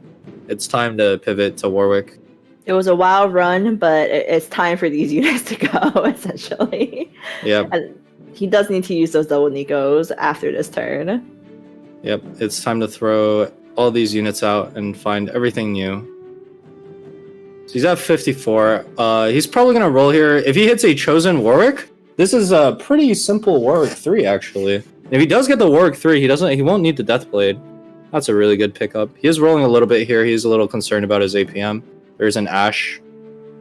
I'm a little surprised he's rolling so much, though. I don't think he needs to roll this much. He gets a BT. Oh no, he's lagging? Oh no. This is not the turn you want to lag. I think it's back to normal for now. Yeah. Oh! Wow! He's 1 off. Wait, no, he has it. He has it. He has it. Grab it. Grab it. Grab it. Wait. Do the math. Oh no! He's 7 + lagging! 2. 7 + 2. Oh no, this is probably the worst time to lag. No, he's got it. He's got it. He's got it. He's not lagging. Oh my goodness. Oh, Yone gets kicked in. Yone gets kicked of... in. He's fine. I was so scared it was going to be a Gem items, go, situation where he didn't know that he had 9 IE, go. Or BT. Oh no. No, just slam it. Just throw it on. That has to be the worst time to lag I've ever seen. It's okay. He carried through. The work is going to pop off. It's just a set left, and I don't think the set's going to do enough damage here. So, work, able to save the day, and now he has time to calm down a little bit. Oh, there we go. Oh my goodness. There's a Jax too. Oh. I'm surprised. So he's going to blue buff Ionic, the Yone here, pretty obviously. He has the board completely set up. The Maokai's going to get chucked for a Shen, and he has his board. And over here we have Hobos. Hobos is stable with 6 Elderwood. The Elderwood Chosen's definitely putting a ton of work here. He has the Ashe 2 as well, so it's a good single target AD damage. Lacking a couple items, right? His items are on this Annie, which is a little bit awkward. You're not going to go for Annie 3 here, so you're going to have to end up selling that sooner or later. But Treebeard is looking like he's going to get a first here. Even though he's 16 HP, that Warwick 3 is absolutely unkillable by any normal means. QSS, Runons, and an IE. Almost perfect items, basically perfect items. Yeah, he has the QSS and the Runon again in a bit, but looking at these composition here up top, I mean, Hobos, Kiva, Solus, they have been accumulating a lot of gold, and then we also had Slipping Bug, who had 4 Nikos, I believe, that was used. So we'll have to see how those players come back. And Asian Gamer also hitting a Katarina 3, so lots of really strong boards right now, and there's 3 players up on the top that still has a lot of gold to roll for to make their board even stronger. Yeah, although in the end, I don't know if you're going to be able to find a build that beats this Warwick 3. Like, this 6 Elderwood comp is good, right? But it lacks damage. It lacks single target damage and CC as well. The only CC coming in here is the Azir and the Lulu. It's not enough. He's probably going to look to pivot off the Annie sooner or later when he tries to go 9, which I believe he will be doing on 6-2 from this position. Probably selling off a couple units here on his bench to make 30 gold, and then It's going to get ready. Oh, a Katarina 3 with good items as well. Okay, that's a little scary. Warlord set as well. Very strong comp overall. But if the Katarina doesn't reach the other units, it's not going to do anything. However, in this case, there is enough time. There's enough CC for the Katarina to walk over to the other units. It's nice. This is actually really scary. So normally when you're in positions such as Solus, Hobos, or Kivix, where you had such a lead in the start and you had to accumulate so much more gold, you normally secure yourself in top 4. But as you saw right now, a lot of these players towards the bottom have hit huge power spikes, all of them essentially, not just 1 or 2. And so this actually jeopardizes all of their spots. And we have seen like Solus, who had like 91 HP, is down to 38 in second. Hobos, who were in the 70s, is down to 44. The beauty of how like the HP balances itself out is that because these lower HP players that all spiked are going to have to fight against each other eventually, they're going to knock each other out. And even if the high HP players lose to every single one of them, they can probably still bleed the HP and end up above them, since eventually they will fight amongst themselves. This definitely is a very big pickup as well. It gives him a lot of single target damage that he lacks. It's a very big deal. Wow, rolling here is a very interesting decision. Yeah, well, to be fair, Solus did hit level 9, got set 2, and then I believe Treebeard also hit a Yone 2. So he saw some other power spikes going on and maybe felt like he has the need to try to maintain his health because he's going to have a difficult time going first, right? So his idea is to, as you mentioned, let the other players kill each other off and try to lose as little as possible. And so he forgot to put in Mage over the Zillion or the Azir here. Over the Zillion most likely, since he doesn't have Mystic anyway. Not having Mage is a pretty big deal here. Lulu 2 chosen, and the Vigar is doing a lot of his damage. The set comes out. I don't know if it's going to be enough to win, though. Yep, it's not enough. Solus goes down. He's not dead yet, but the HP bars are looking mighty close. Treebeard and Slipping Bug are both extremely strong right now, and I believe the Katarina 3 was from Asian Gamer, who actually took a loss there. He did get Power Spike with a set 2 though now for Asian Gamer, so we'll have to see how that goes. And then moving over to Slipping Bug now, who had the 4 Nikos, and I believe he just used it on his Zillion and his Ezreal and Kayn. So there's just a bunch of legendaries here. Yeah, he has an extremely powerful setup. Again, you look at the core 4 parts of a comp: frontline, utility, AD carry, and AP carry. His AP carry is one of the best in the game. Kayn 2 red form is going to be really, really strong, sustaining for a long time. The Jhin with Sharpshooter built into it is also probably one of the best, if not the best, AD carry right now. 3 good items on it as well. 1 survivability, 2 good damage items. Just overall extremely strong. And yeah, it looks like he's going to win against I like Hobos here. Oh, that was close. It dodged a lot of autos. But his board is definitely set up for success there. A lot of legendaries. Although, the only way he loses is against a Warwick 3 wiping his team. It depends on if the Jhin is able to one-shot that Warwick. It does have Giant Slayer. It'll help a lot. If the Jhin focuses the Warwick right away, it could do a lot of work. So we'll have to see that matchup later on. Yeah, I mean, this is a really close lobby going to 6-1 too. And as you mentioned before, like, all these players, except for Hobos, should be able to just knock each other out in the next round, meaning that Hobos should be able to guarantee at least a top 4 position, leaving him into the 24 points threshold. Another player to look at is actually Solus. He has 14 points, so in order to contend with all these other players who's going to be hitting 24 points, he really wants to steal that first place from everyone. But it's going to be rough with Slipping Bug. Yeah, I'm going to be honest. I don't think he's getting it. Like with this sport, with this lobby, this is probably the strongest lobby I've seen to date. Like I don't think I've seen a stronger lobby in set 4 overall. Warwick 3, Katarina 3 with perfect build. This many legendaries set up. There's also like a fast 9 6 Elderwood. Like it's just overall looking very, very rough. Yeah, there's a bajillion legendaries all over the place. And then the Warwick 3 and then also the Katarina 3, as you mentioned. And so Kivix right now. Kivix here doesn't hit the Kindred 3, and even if he did, it's probably not enough to win. Maybe we'll have to wait and see. Kayn in perfect position. He is dead here. He is gone. There's not much you could do into this. This board is just ridiculously strong. And yet, this board still has the potential to lose against 2 other people. The Warwick 3, I believe, is fighting I like Hobos, although I didn't get the specific look at it. So Asian Gamer went through does take against the down Solus here. legendaries. Yep. Okay. So because the Solus and Kivix are the two weakest people in the lobby, they are the ones knocked out. Treebeard does. Is that a lost fight from Treebeard? That is a lost fight. So the Warwick 3 is stoppable. And I believe Interesting. Hobo, unless it was a ghost potentially. Treebeard is no 50 ghosts, gold. Players. Does he not have enough gold to level? That's really rough if he doesn't have enough money to level there. Be very unfortunate. He probably fought the ghost of the legendary player. I believe there were still 2 players alive, so that was 6 players in total. So that was not against a ghost. So I think that was against Hobos, who still has 33 HP. Ah, okay. Interesting. Which I'm surprised because Hobo seemed very weak to me. Which Asian Gamer here about to just... How many units is that? Just hitting him really hard. Wow, that was a very fast round. The fight ended in like 5 seconds for both fights. The Warwick 3 ended up knocking out the legendary comp there. And so now Treebeard goes 9, and it comes down to Warwick 3 versus... Oh, I believe Treebeard was fighting Asian Gamer, most likely. Okay. Because this set 2 might have just ulted the Warwick into the team and just wiped everything. That's what I'm predicting here. This Warwick just needs to dodge the set. So he just needs to move it to the side, and he's fine. Alright, so hopping into that matchup now. Treebeard against Asian Gamer. Most likely 2 players will be knocked out here because I like Hope is against a Ghost.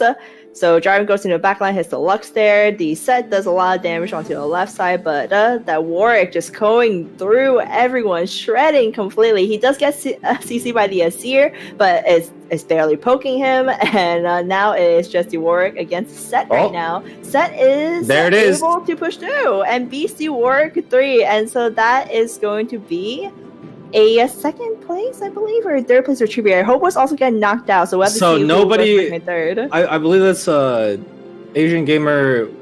Does Asian Gamer qualify off that? No, he's a little too low to qualify off that one. But with the Warlord spat, Set actually passes a certain tipping point where he's able to just one-shot units instead with his true damage instead of just chunking them the way he normally does. I mean, regardless, everyone did extremely well there. Asian Gamer and Treebeard. I just want to comment here, Kiting. Both those players played Fortune and came out, I believe, top 3. So has your opinion on Fortune changed after this game? So Fortune's always been good for tournament play. Getting that first place or the top 2, just you need to hit that high roll. But I still don't think it's going to be super successful on ladder. I mean, it's going to be very risky. If you happen to miss a little bit, you're going to end up taking a minus 180 LP, and it's just going to be rough. Yeah. I hope Treebeard and Asian Gamer takes this tournament style and goes into ladder as well, and also pushes through Fortune just to prove kind of wrong.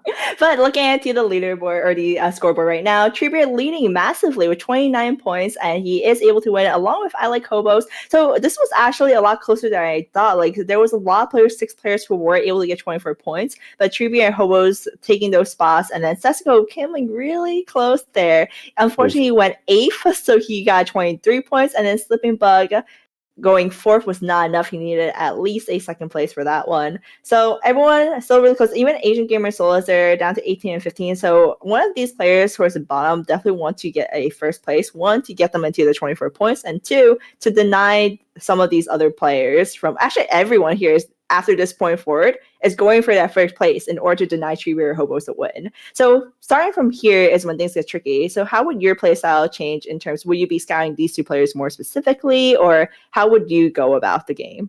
Yeah, so just keeping in mind that Treebeard and Hobos can qualify or can straight up win the tournament if they win this next game. You need to keep an eye on what they have. They'll be griefing each other, and the other 6 players should just keep an eye on what they are looking for every single carousel. Just keep in mind, if you can deny them their core item, maybe you take that over just taking your perfect item instead. There's a couple more things in play there. Hopefully, you're hoping that they don't get their perfect item anyway, and someone else denies it. But if you're the last one to pick right before them, you kind of have to go for the deny, just because that's how the tournament is structured. Yeah, so we'll have to see if some deny happens. So we'll be hopping to a 5-minute break soon. But before that, make sure to do !!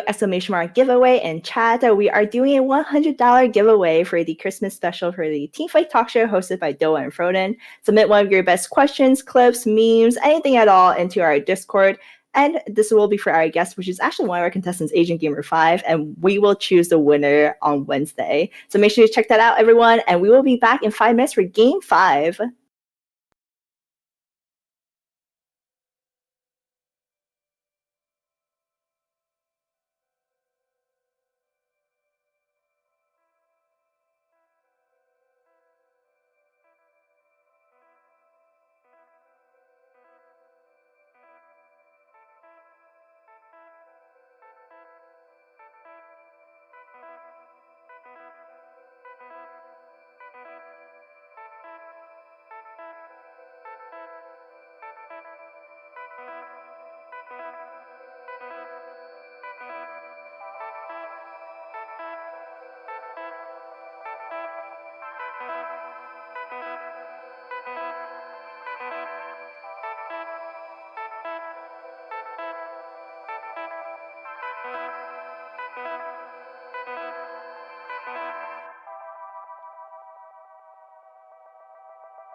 Hello and welcome back to the Challenger Series. We're heading into Game 5 very shortly. So these games has been really crazy. Kenny, you made a comment in our last game where it was the strongest game ever out of every competitor, and not just competitor, even ladder that you've seen so far. So how do you feel? And explain a little bit more about that comment.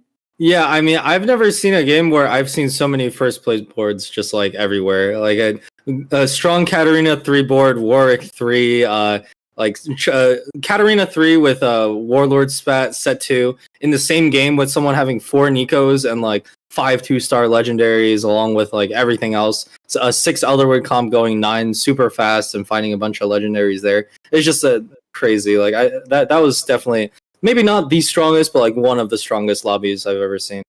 Yeah, and that only happened because, I mean, at least 2 of those players ran Fortune, which I know kind of was not the biggest fan of. But he did make a comment that it was kind of like a first air Ave kind of play. And for both Asian Gamer and Treebeard, it got them all the way to top 4. But as you mentioned, there was some crazy comps even outside of that. Like Bug, which I'm unsure if he played Fortune or not, which I hope he did. I don't think so. Did end up having 4 Nikos as well. So if you RNG that, then wow, that was definitely a crazy game. So looking at the scoreboard real quick to see what the current standings look like, we do have Treebeard at the very top, I believe, and then we also have a second player that is at the threshold for the 24 points. So we'll pull that up shortly before we hop into Game 5. So yep, but Treebeard and I Like Hobos here, 29 points and 27 points. Both of them can win, and as you mentioned, everyone else here is going to try to deny them from that first place. I mean, 1, it gets them to the 24 points threshold, and 2, it stops them from taking home the victory. So first place will take home all $200 and also will put themselves into face qualifier 2 with a 5K prize pool. So yeah, I'm excited to see what they do. I Like Hobos has been playing really flexibly, and then Treebeard, I was also really flexibly with a very unique take that we've seen so far from everyone. So out of these 2 players, or maybe even someone outside of it, who do you have your expectations on? Probably Treebeard. He's been playing very consistently so far. It looks like Mordog's definitely blessed him for this tournament. We'll have to see if that blessing lasts for the entirety of it. But he's definitely very close to winning the tournament altogether. He's also only 11 points off of the 40-point win condition, meaning that if he gets, for example, a 4th and then a 4th, he's already won the tournament, assuming that the first place isn't a 24-point qualifier.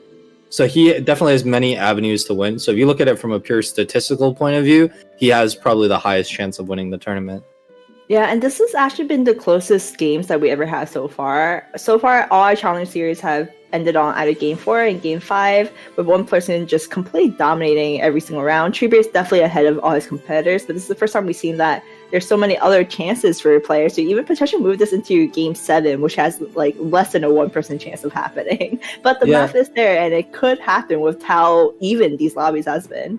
And for 3rd place to 7th place, everybody actually has a chance of qualifying. Even 7th place right now, I believe Solus is 15 points. If he wins this game, he also reaches the 24 points, and he can fight for another 1st or 8th game to maybe pull the tournament all the way back from like being very behind early game. This is interesting opening for Numano here. He has the Sunfire, but it is a lot of defensive items, and usually when you see this, you're feeling a little bit bad. Too many cloaks obviously isn't a good thing, but early Sunfire is still good. You do need a 2-star frontliner to use that on though, or else the Sunfire doesn't have enough value. Yeah, I mean, when you get such a defensive items from the start, I feel like you just kind of have to slam your Sunfire because there's really nothing else you would slam in this case scenario. Yeah, it's just you really want to find a 2-star unit to put that on so that it lives longer, so you get more value out of it. For sure. Numano is definitely a more econ-focused player, so we have to wait and see if he's willing to lose some money to find 2 stars. He does have the Warlords already, so you can put in Warlords and get the stacks even during creep round. It's very beneficial. Yeah, out of all the players, as you mentioned, he does care about econ a lot, and we often see him not leveling to 4 compared to everyone else. You'll see 7 players level to 4, but he would choose to just stick to with level 3. Even when he hit something like a cultist, I believe he stuck with level 3 just because of the fact that he was able to econ to 10. Yeah, like it's interesting here, he doesn't choose to sell the Elise and the other 3 in pre-level. That way he can find maybe a better Chosen. He's choosing to stay lower level, increases odds of hitting the Garen, the Nidalee, and the Vayne. He does find another Garen, but he's probably going to go with the Brawlers for now. I know that a lot of people. I feel like if, for example, if I were playing this game, my chat would probably be yelling at me to put in the Vi for Warlord stacks. I know that's a very common thing to see. He's putting in Brawlers here because he has the Sunfire. He wants his units to live as long as possible for the Sunfire to deal all the damage. And he also chooses not to level. He definitely plays a lot more passively than most people early game. Chooses to save the money instead. Yeah, and he has not performed bad in any of his games even with this kind of start. So you assume that this is going to be a disadvantage where you let yourself in like potentially 7 and 8 from just bleeding out too much. But Numano has placed consistently in between like 6 to like second places or anywhere around that in between. So we'll have to see how this pays out for him. I mean, as mentioned before, his mid game is usually his strongest. Early game, he does take hits, and then late game has been like a 50-50 so far.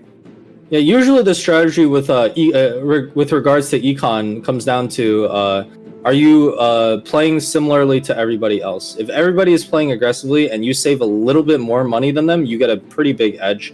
If everybody's playing passively and you play a little bit more aggressively than them, you also get an edge. So it comes down to what everybody else is doing. And because everybody's playing super aggressively, if he plays a little bit more passive, keeps lose streaks going, and saves a bit more money than everybody else, he gets the lead off that.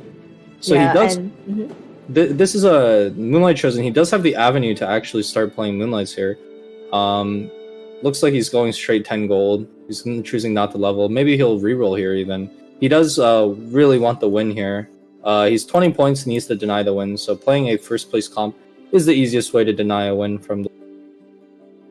Yeah, I was just going to mention that this actually works out perfectly for his playstyle. He doesn't level, he gets to econ at 10, and for rerolls, that's perfect. You want to stay at 4 or 5 longer than everyone else, and you want to hit 50 gold as much as possible so that you can hit your Diana and Lysandras. Yeah, what is interesting now is I think the best in slot Diana items have shifted from... So they used to be Titan's QSS Gunblade, and there was a brief period of time where Bramble Declaw Gunblade was slightly better. And then recently it went back to Titan's QSS, and now I think it's actually gone full circle again. It's gone all the way back to Bramble Declaw, for the main reason that Declaw is actually very valuable now with all the Veigar players and the legendary players. Having the magic resist increased on Diana is super high value when you're fighting against stuff like Kayn and Veigar, while the Bramble helps against Jhin as well. So...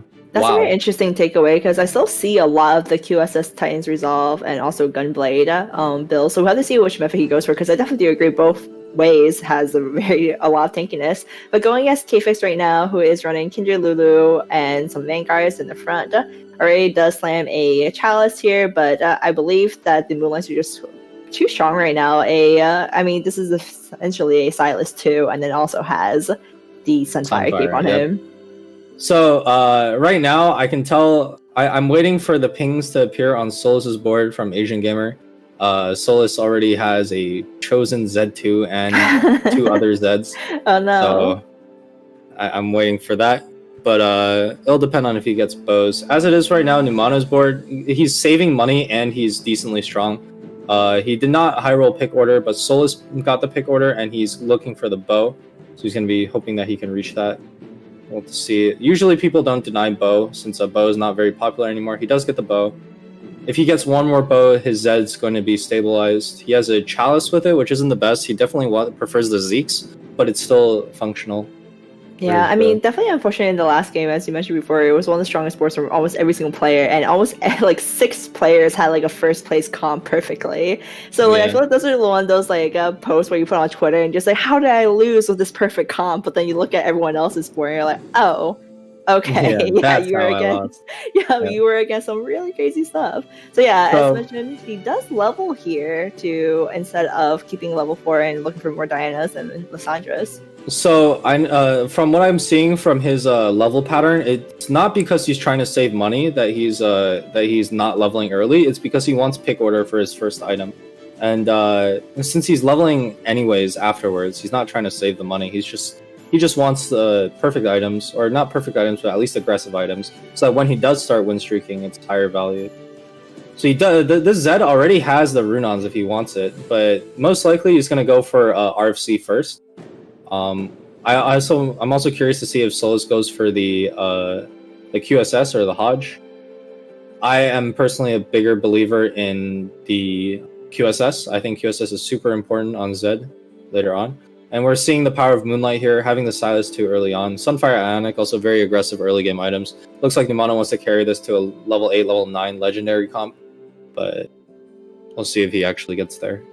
Yeah, for sure. So we're switching over to Solus right now. As you mentioned, QSS is probably the more universal item that I'm more used to. But then again, Asian Gamer is the Zed expert, and I'm sure he has his own reasoning why he does go Hajj. And at least his most recent game, though, that didn't pay off just due to the fact of how much CC is in was every single opponent's composition that he went against. So we'll have to see if that was the case scenario for his normal ladder, or if he has a different reason for it. And to be fair, he hasn't been forcing Zed every single game, so I don't think he's too upset about the fact that Solus did hit the Zed chosen. But even then, this is still really strong, and it feels like Solus is just going down this path. Usually when you hit a Zed chosen and you have the bow already from the start, are you just set on this path, or are you still thinking of potentially pivoting to something else? I think you could potentially pivot to other things, but I think looking at what Solus is doing right now, he is all locked in, ready to go. He is only clicking the specific 7 units he needs from now on. When you have 5 Zeds and you take a bow off carousel, you're basically signaling, hey, this is what I want to play. I'm only playing this comp. Yeah, and then you made a comment about Solus previously where he is really good at going towards playing the perfect composition, right? As you mentioned, like if this composition needs 7 units, he will econ perfectly and just focus on those 7 units rather than kind of going for this flexible style, and that may end up weakening the board. Yeah, that's usually his MO. Like when he plays a comp, he just goes for the set units that make it as strong as possible. That's why he, I believe he gravitated towards Nocturne and towards Aphelios. It's just more his playstyle. The classic blenders and the yeah. Man. All he has to do now is make it to level 7 and roll down and pray he sees the Shen. If he doesn't see the Shen, he's going to be mighty sad. But having 5 Zeds here definitely does not feel that bad. Oh, wow. He has the QSS already.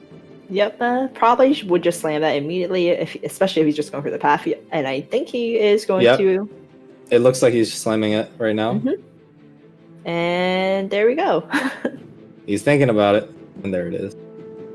Because at that point, what else would you take it out for, right? Like, why wouldn't you slam it for any case scenario? Yeah. And I think something you could do here is actually wait and not level to 6 next turn, because all he has to do is roll down at 7. So he can actually consider not leveling, since he doesn't have enough units to fill up all the slots anyway. Right now he has a bunch of dead slots, right? Like the Maokai and the other 2 Zeds are all dead slots. He has to find units that go in if he chooses to level. He needs to find an extra unit. So that's actually very rough on him. So maybe, actually not maybe, I would probably say not leveling here is the correct call. Also, that makes you weaker so that you guarantee get your bow, which is a big part of it as well. Able to get the Lulu, so less damage here. This was a decent loss for him. Yep. Solus needs the first place to reach the 24 breakpoint for here, so he should just be playing for first here. I would be shocked to see him not see him level here. Yeah, Solus is at 18 points, so yeah, he needs 6 points, so he needs top 4. But then again, there is also Treebeard and Setsuko. Oh, sorry, yeah. Treebeard and I Like Hobos it was that is qualified for the first place win condition. So regardless, yeah, you might only need top 4 to get the 24 points, but you really want to stop those 2 players from just winning, or else all is pointless of getting top 4. Yeah. Right here, if he gets the bow, he just becomes so much stronger. Zed without RC versus Zed with RC is 2 different units. So yeah, onto the Kindred immediately, but that Kindred dodged like 3 to 4 autos already. And that's also a Kindred 2. That is terrifying. Kindred 2 will be able to just clean this fight up easily.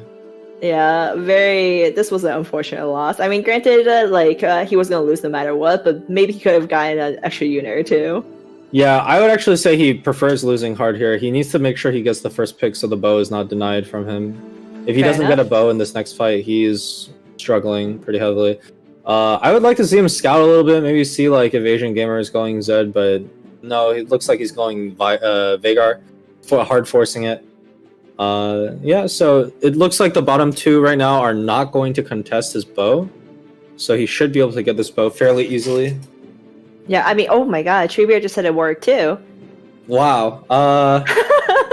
Is he the Warwick Whisperer or what? It's 3-3. Did he have Nikos or what did he roll? Okay, I just did a little research on my end. He is level 7 0 gold, so he did roll down for that work too. Really trying to keep his win streak against. I mean, right now It's not a chosen, right? It showed the notification, so that's not a chosen. It's not a chosen. He rolled down completely on 7, all his gold for a work too, and yeah, and he lost with it.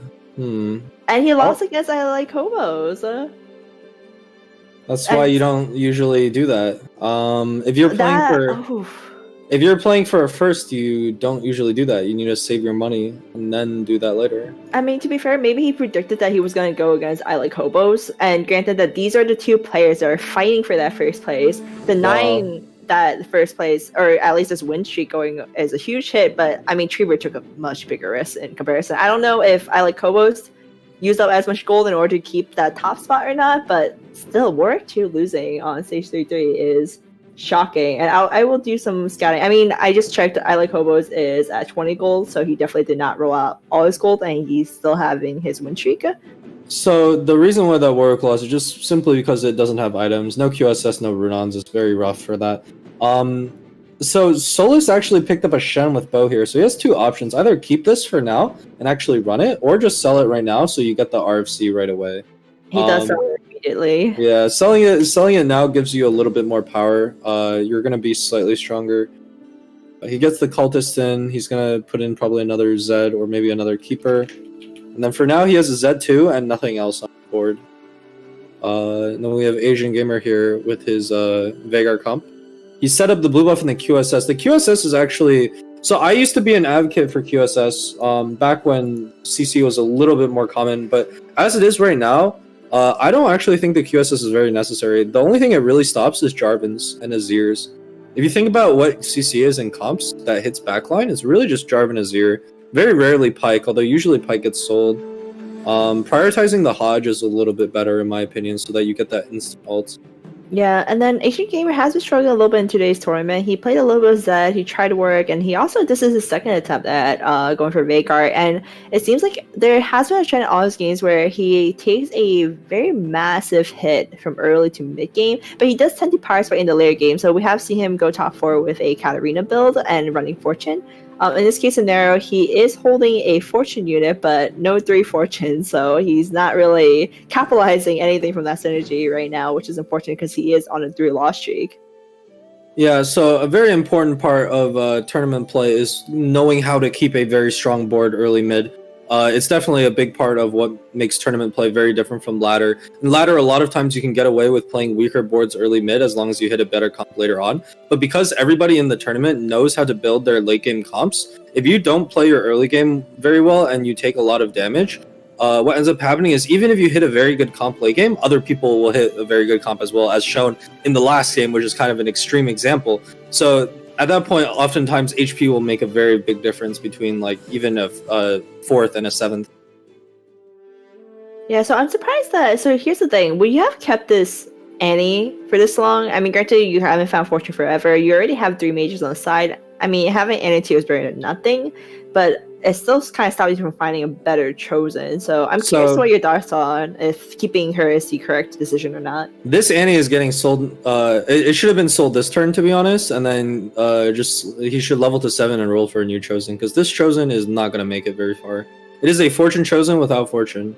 He does get... Wow. That is a little unlucky. Too many tears. He can shiv the Ashe and it's not that bad.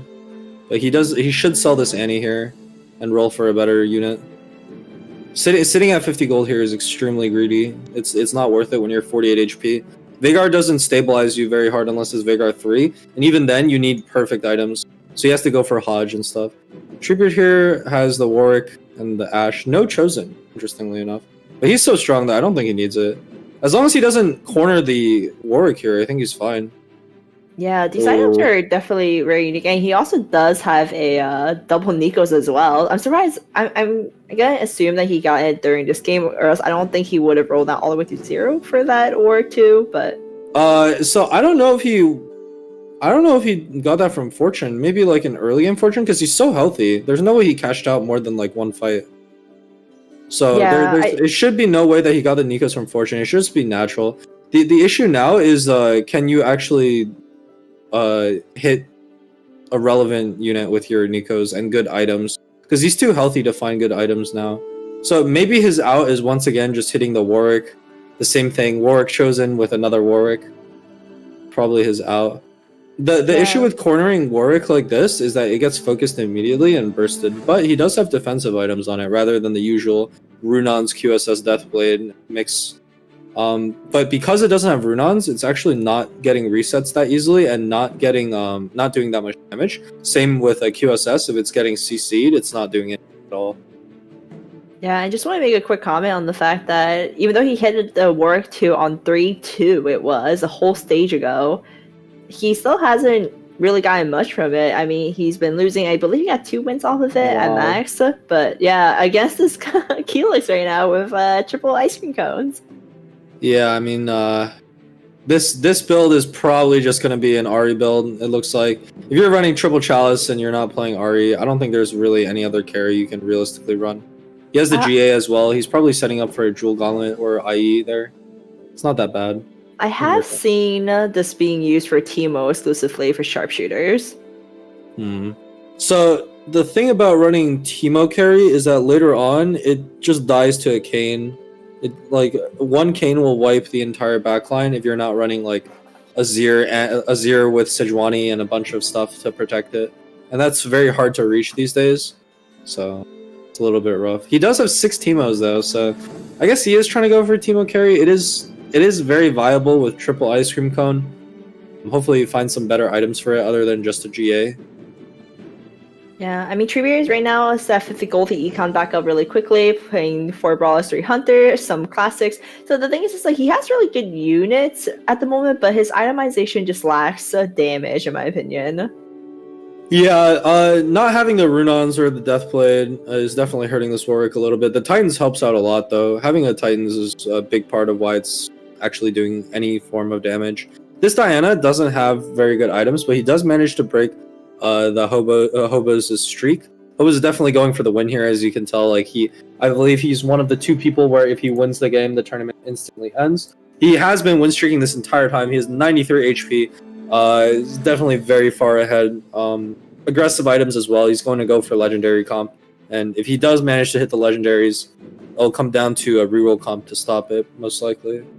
Yeah, both I like Hobos and Treebeard right now is very ahead of their competitors with just the massive gold lead that they have.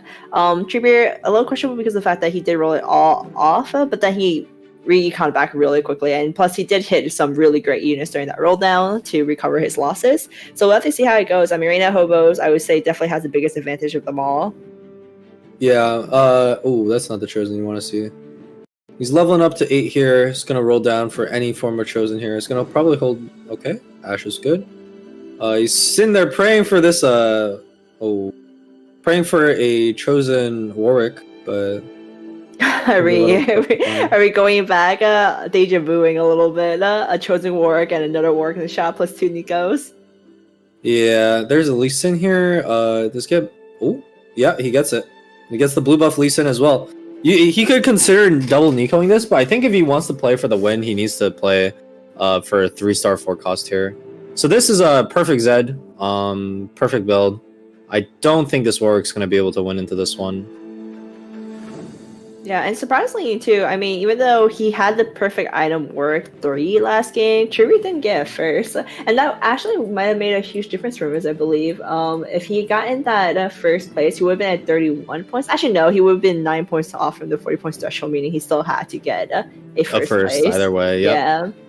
So right here, he's at level 8, 10 gold. It's not looking super amazing. I think his out here is actually hitting a chosen Ashe. If he gets the chosen Ashe and he finds some items for it, it's definitely doable. But he does need some form of chosen. Yeah, the Ashe would make a very big difference here. Finding a Yuumi plus Ashe, he could drop the Lux for Yuumi, get a Mystic Spirit, and then play around the Ashe 3, use the Divine units to protect it, is probably the way to win. If you're playing for first place, of course. If you're playing for top 4, you could just double Nico the Lee Sin, but again, definitely wants to try and win. For sure. And then just wanted to make a comment that even though Hobos and Treebeard is at the very top, there's a chance for someone else to take that first place. And going forward, even if they go second and third, they can qualify off of the second win condition instead. Not from this game, but would be from the next game if someone else steals the first place from them. But right now, Hobos with 93 HP going against Slipping Bug, who is at 22 HP. So sometimes when I'm at this stage and I'm one of those players at the bottom, like seeing devastating health difference is just very demoralizing at times. Just the fact that there's someone out there with so much more HP than me.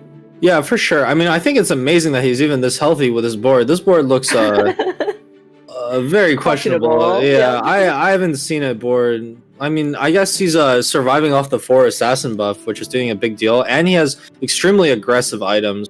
But it's going to come down to whether he hits enough legendaries to offset the fact that he has very weak items for late game.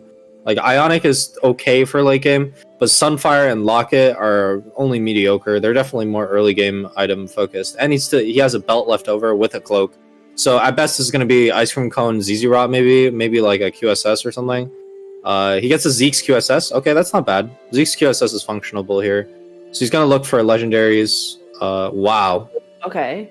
That's a shop right there. So now he's able to probably sit on this and then go for 9.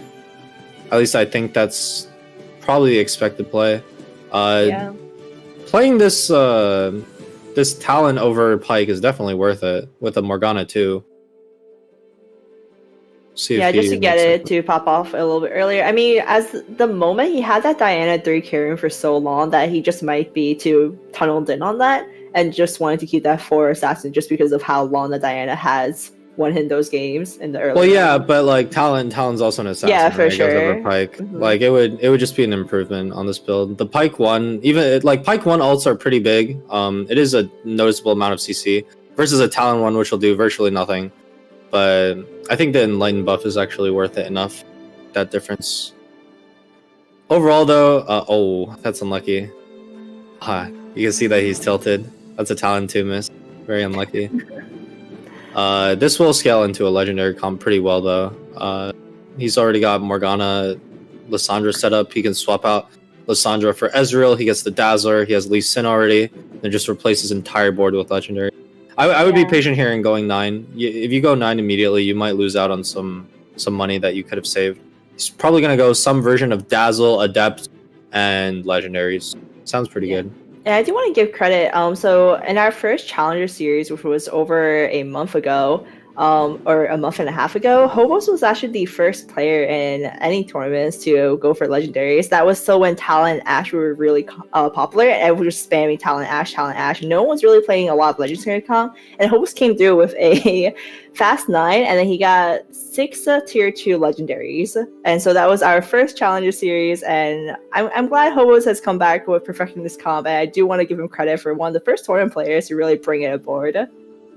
Yeah, playing to level 9 and playing for legendaries is kind of a staple actually for most for most ladder games. Even back in the Talon Ashe meta, if you could go 9 with legendaries, you would do that instead of playing Talon Ashe. It was there was mostly 3 different ways of playing the game at that point.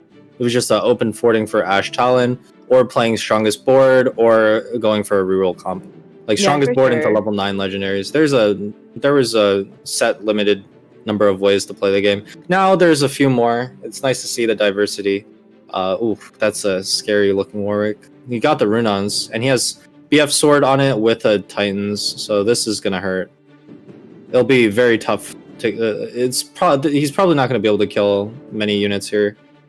Oof, yeah. Warwick and the Lee Sin together, just pushing through. Hobos taking a lot of hits now, and Treebeard was able to push him off from that first spot. But then again, Hobos is expected to take some hits here because he is going for fast 9 and go for that kind of like just first play style. And I mean, even granted with his health full, he's guaranteed almost like a top 4, top 5. So it's just a question of once he hits level 9 and he does his roll down, is it enough to go against everyone else's board? Because both Treebeard and Soulless is very strong. Yeah, so what Treebeard and Hobos here should be thinking about is how do I beat Soulless? Soulless with the Z3, how am I going to take this down? It has QSS, I need something to stay alive to prevent the Z from slaughtering everything. So most likely it'll be an Azir 2. If someone finds an Azir 2 here, it'll be a very big deal. He picks up the Morello here. Morello for Morgana, he's probably going to sell that off. He could go for a 3-star version. Oh, he's choosing to keep it. So keeping it is actually what I was going to suggest is the better play, just because you need a 0 against that Z2 or Z3, just for the extra units, so that maybe you can stop the damage a little bit. But getting the Morello onto the Morgana at some point in time is pretty important as well. He's going to wait to level until 6-2 most likely, just so he has the maximum amount of money, since he is playing for first place here. Yeah, I mean, hopefully these losses aren't too bad, so that he'll still be above the 30 HP pool, which keeps him pretty stable for his stage 6, where he won't be knocked out for 1 to 2 turns. And then, yeah, he'll just do his massive roll down after the neutral round. So going against Numano right now, and most likely going to win here, I feel like. There's still the Kindred still alive, pushing out damage. No, that Diana's not going to go through, yeah. Kindred pushes through.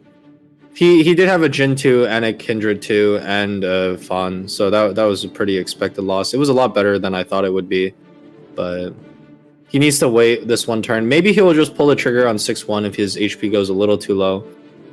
He has a lot of stuff to pivot, though. He has to sell pretty much every single unit on his board except for the Morgana. I think every single unit is getting sold. And Azir is kept, though. Correct. Azir also has to get sold to move the Morello. He needs to find a new Azir. So every single unit except this Morgana is going to get sold. So this will be a test on his pivoting skills. In fact, I would probably start pivoting a little bit early. Like during creeps, I would probably sell off some of the assassins, put in some legendaries just to fill the slots, and then position in a way such that I don't have to worry about positioning afterwards, because this is going to be a very rough transition. Yeah, once you get towards this late game with all the roll downs, etc., these 30 seconds is just really not enough time, and so you should really plan ahead and do an extra turn early. But Sessico here going to land a really big hit. This is bad for Hobos. I didn't expect him to go down through the 20s, but I mean, even then, he still has 1 extra life. He's guaranteed top 4. So question is that, is this going to be enough? He hits a natural Lee Sin, so this is really good. And like you mentioned, he is selling off some of those units to make it easier for him. So during the roll down, he's selling off his assassins and just Shen, Irelia go in. Lux, Lux probably over Ezreal here, unless he hits Ezreal 2. Cassio, looks fine. He should replace the Cassio though. This Cassio should get replaced. So he's doing his roll down a little bit early, just so he has enough time to do itemization and also finish his 30 gold or 40 gold roll down after this round. And also just to mention, we do have 2 players. Treebeard also has a lot of gold, and we have Solus just pretty much perfected his build already with a Z3 and on a huge win streak. So we have 2 players about to get their power spike, and 1 player who has already Jesus Christ. Okay. Is that Lee Sin 3 that we're about to see? Hello? So he doesn't have Nico, so he's probably not going to be able to reach it. He chooses to sell. Yep. That's the correct move. I would have even sold the second Lee Sin here, the chosen Lee Sin. I would sell it and look for a better chosen, a different chosen. Hold it off until the end before selling it off, just for the potential small chance of seeing more Lee Sins. But I think it's so unlikely that it's not worth. Okay, Ionic there is a little rough. Titans on something. He needs to sell off Azir as well. He needs to move a lot of items here. The Zed's gonna slaughter though. Having the 2 Lee Sins isn't gonna do enough. Is the issue. Gets a couple kicks, but it's not enough. He needs more. So right now, Hobos only have 1 more loss in him, and Sessico does get taken out.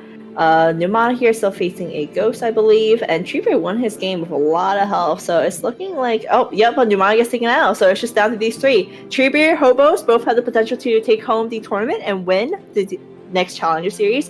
And then we have Solus here, who is coming back from the tournament and trying to stop them. Treebeard going to level 9.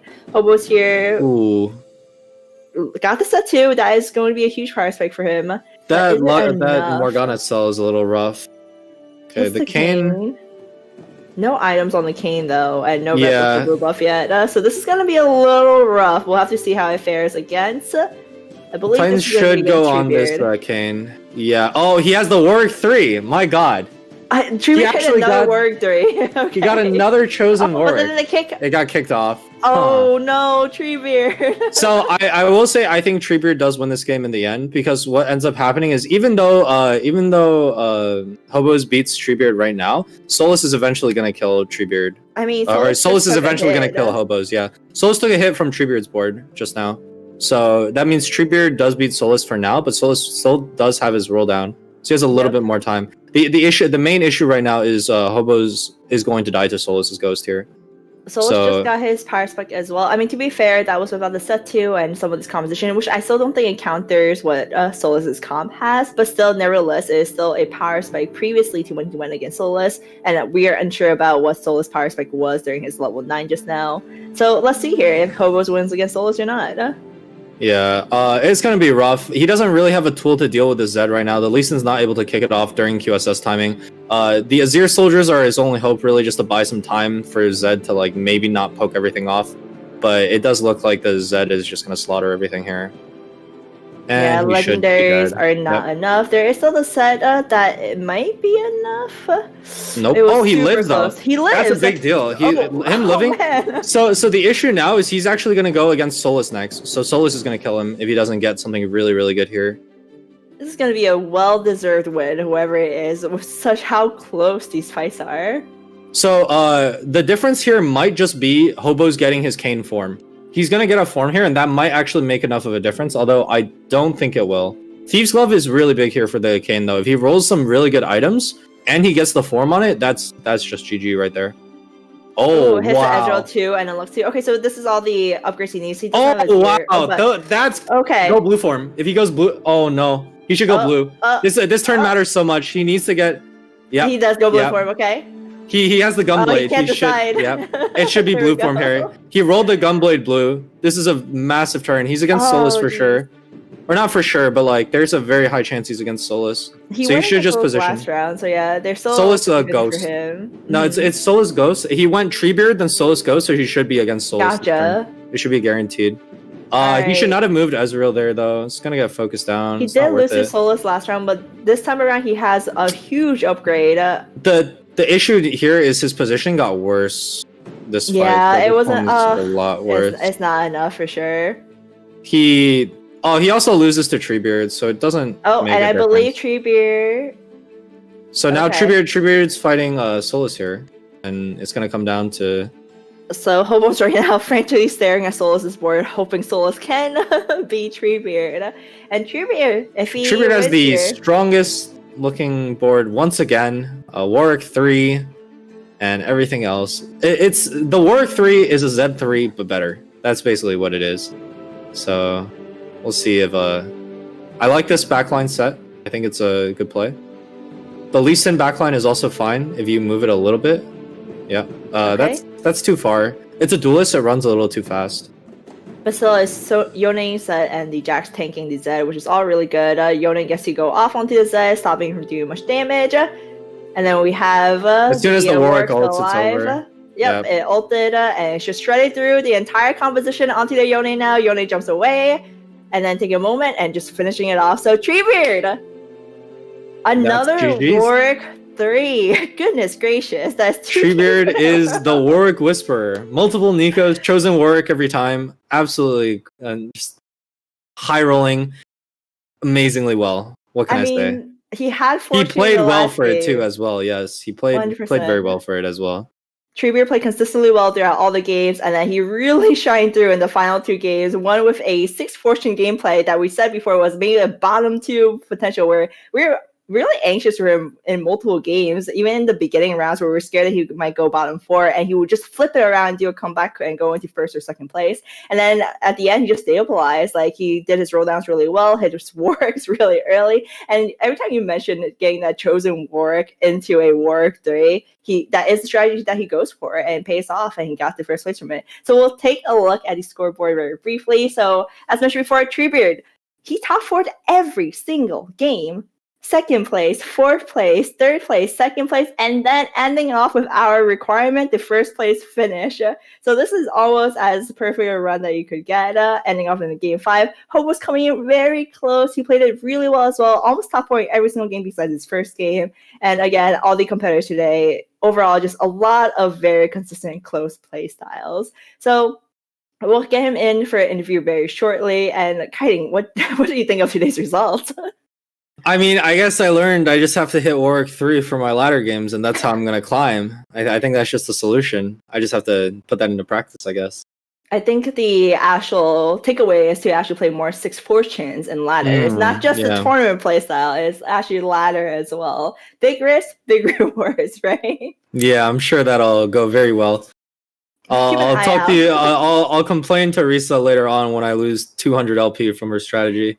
No, keep an eye out for a Six Fortune kiting that is inspired by Treebeard that we will see later on. But yeah, so we saw a lot of legendaries and we actually saw a lot of flexibility. I mean, towards the end, we saw kind of the same couple of comps, but in the very beginning, first 3 to 4 games, we did see that there was constantly like a variety of comps. And we actually have Treebeard here with us. So, Treebeard, hello, Yo. sir. Congratulations on winning. You made to face Qualifier 2. How do you feel? Feel pretty good. Yeah, all right. Yeah, how much did you PayPal Mort for those Warwick Chosens, man? Too much. What was going through your mind when you were going for like Six Fortune? Did you see that as like kind of like a first or eighth play style, or you just actually feel like Six Fortune is a very steady play style for you? I think it's good if you hit it early enough and you can win streak. That game, I really shouldn't have played it because I needed to get like 6th, and 6 Fortune oftentimes will lead to an 8th. But I got it, and then I got the Sedge off carousel, and I was like, all right, we're going to play it. I kind of greeted a bit in stage 4 longer than I should have because I got super low, but then I hit Warwick 3, so it was fine. Yeah, I mean, yeah, I think if you hit Warwick 3, anything is fine. I don't think anything else matters at that point. Pretty much. You are going to face Qualifier too, so what are you going to bring from this tournament into that tournament that's going to carry over? How are you going to practice for it? Honestly, I'm probably just going to play ladder still. I feel like you play slightly differently in tournaments, but just going to show up the day of and play. That's how you do it. That's how all TFT players do it. Mentality is just show up, grind the ladder, and then make it through. And then, Kai, do you have any final questions for Treebeard? Yeah, can you give us your best awu? Awoo! Thank you so much, Treebeard. Do you have any final shout outs before we go? Shout out to Twitch chat. Always.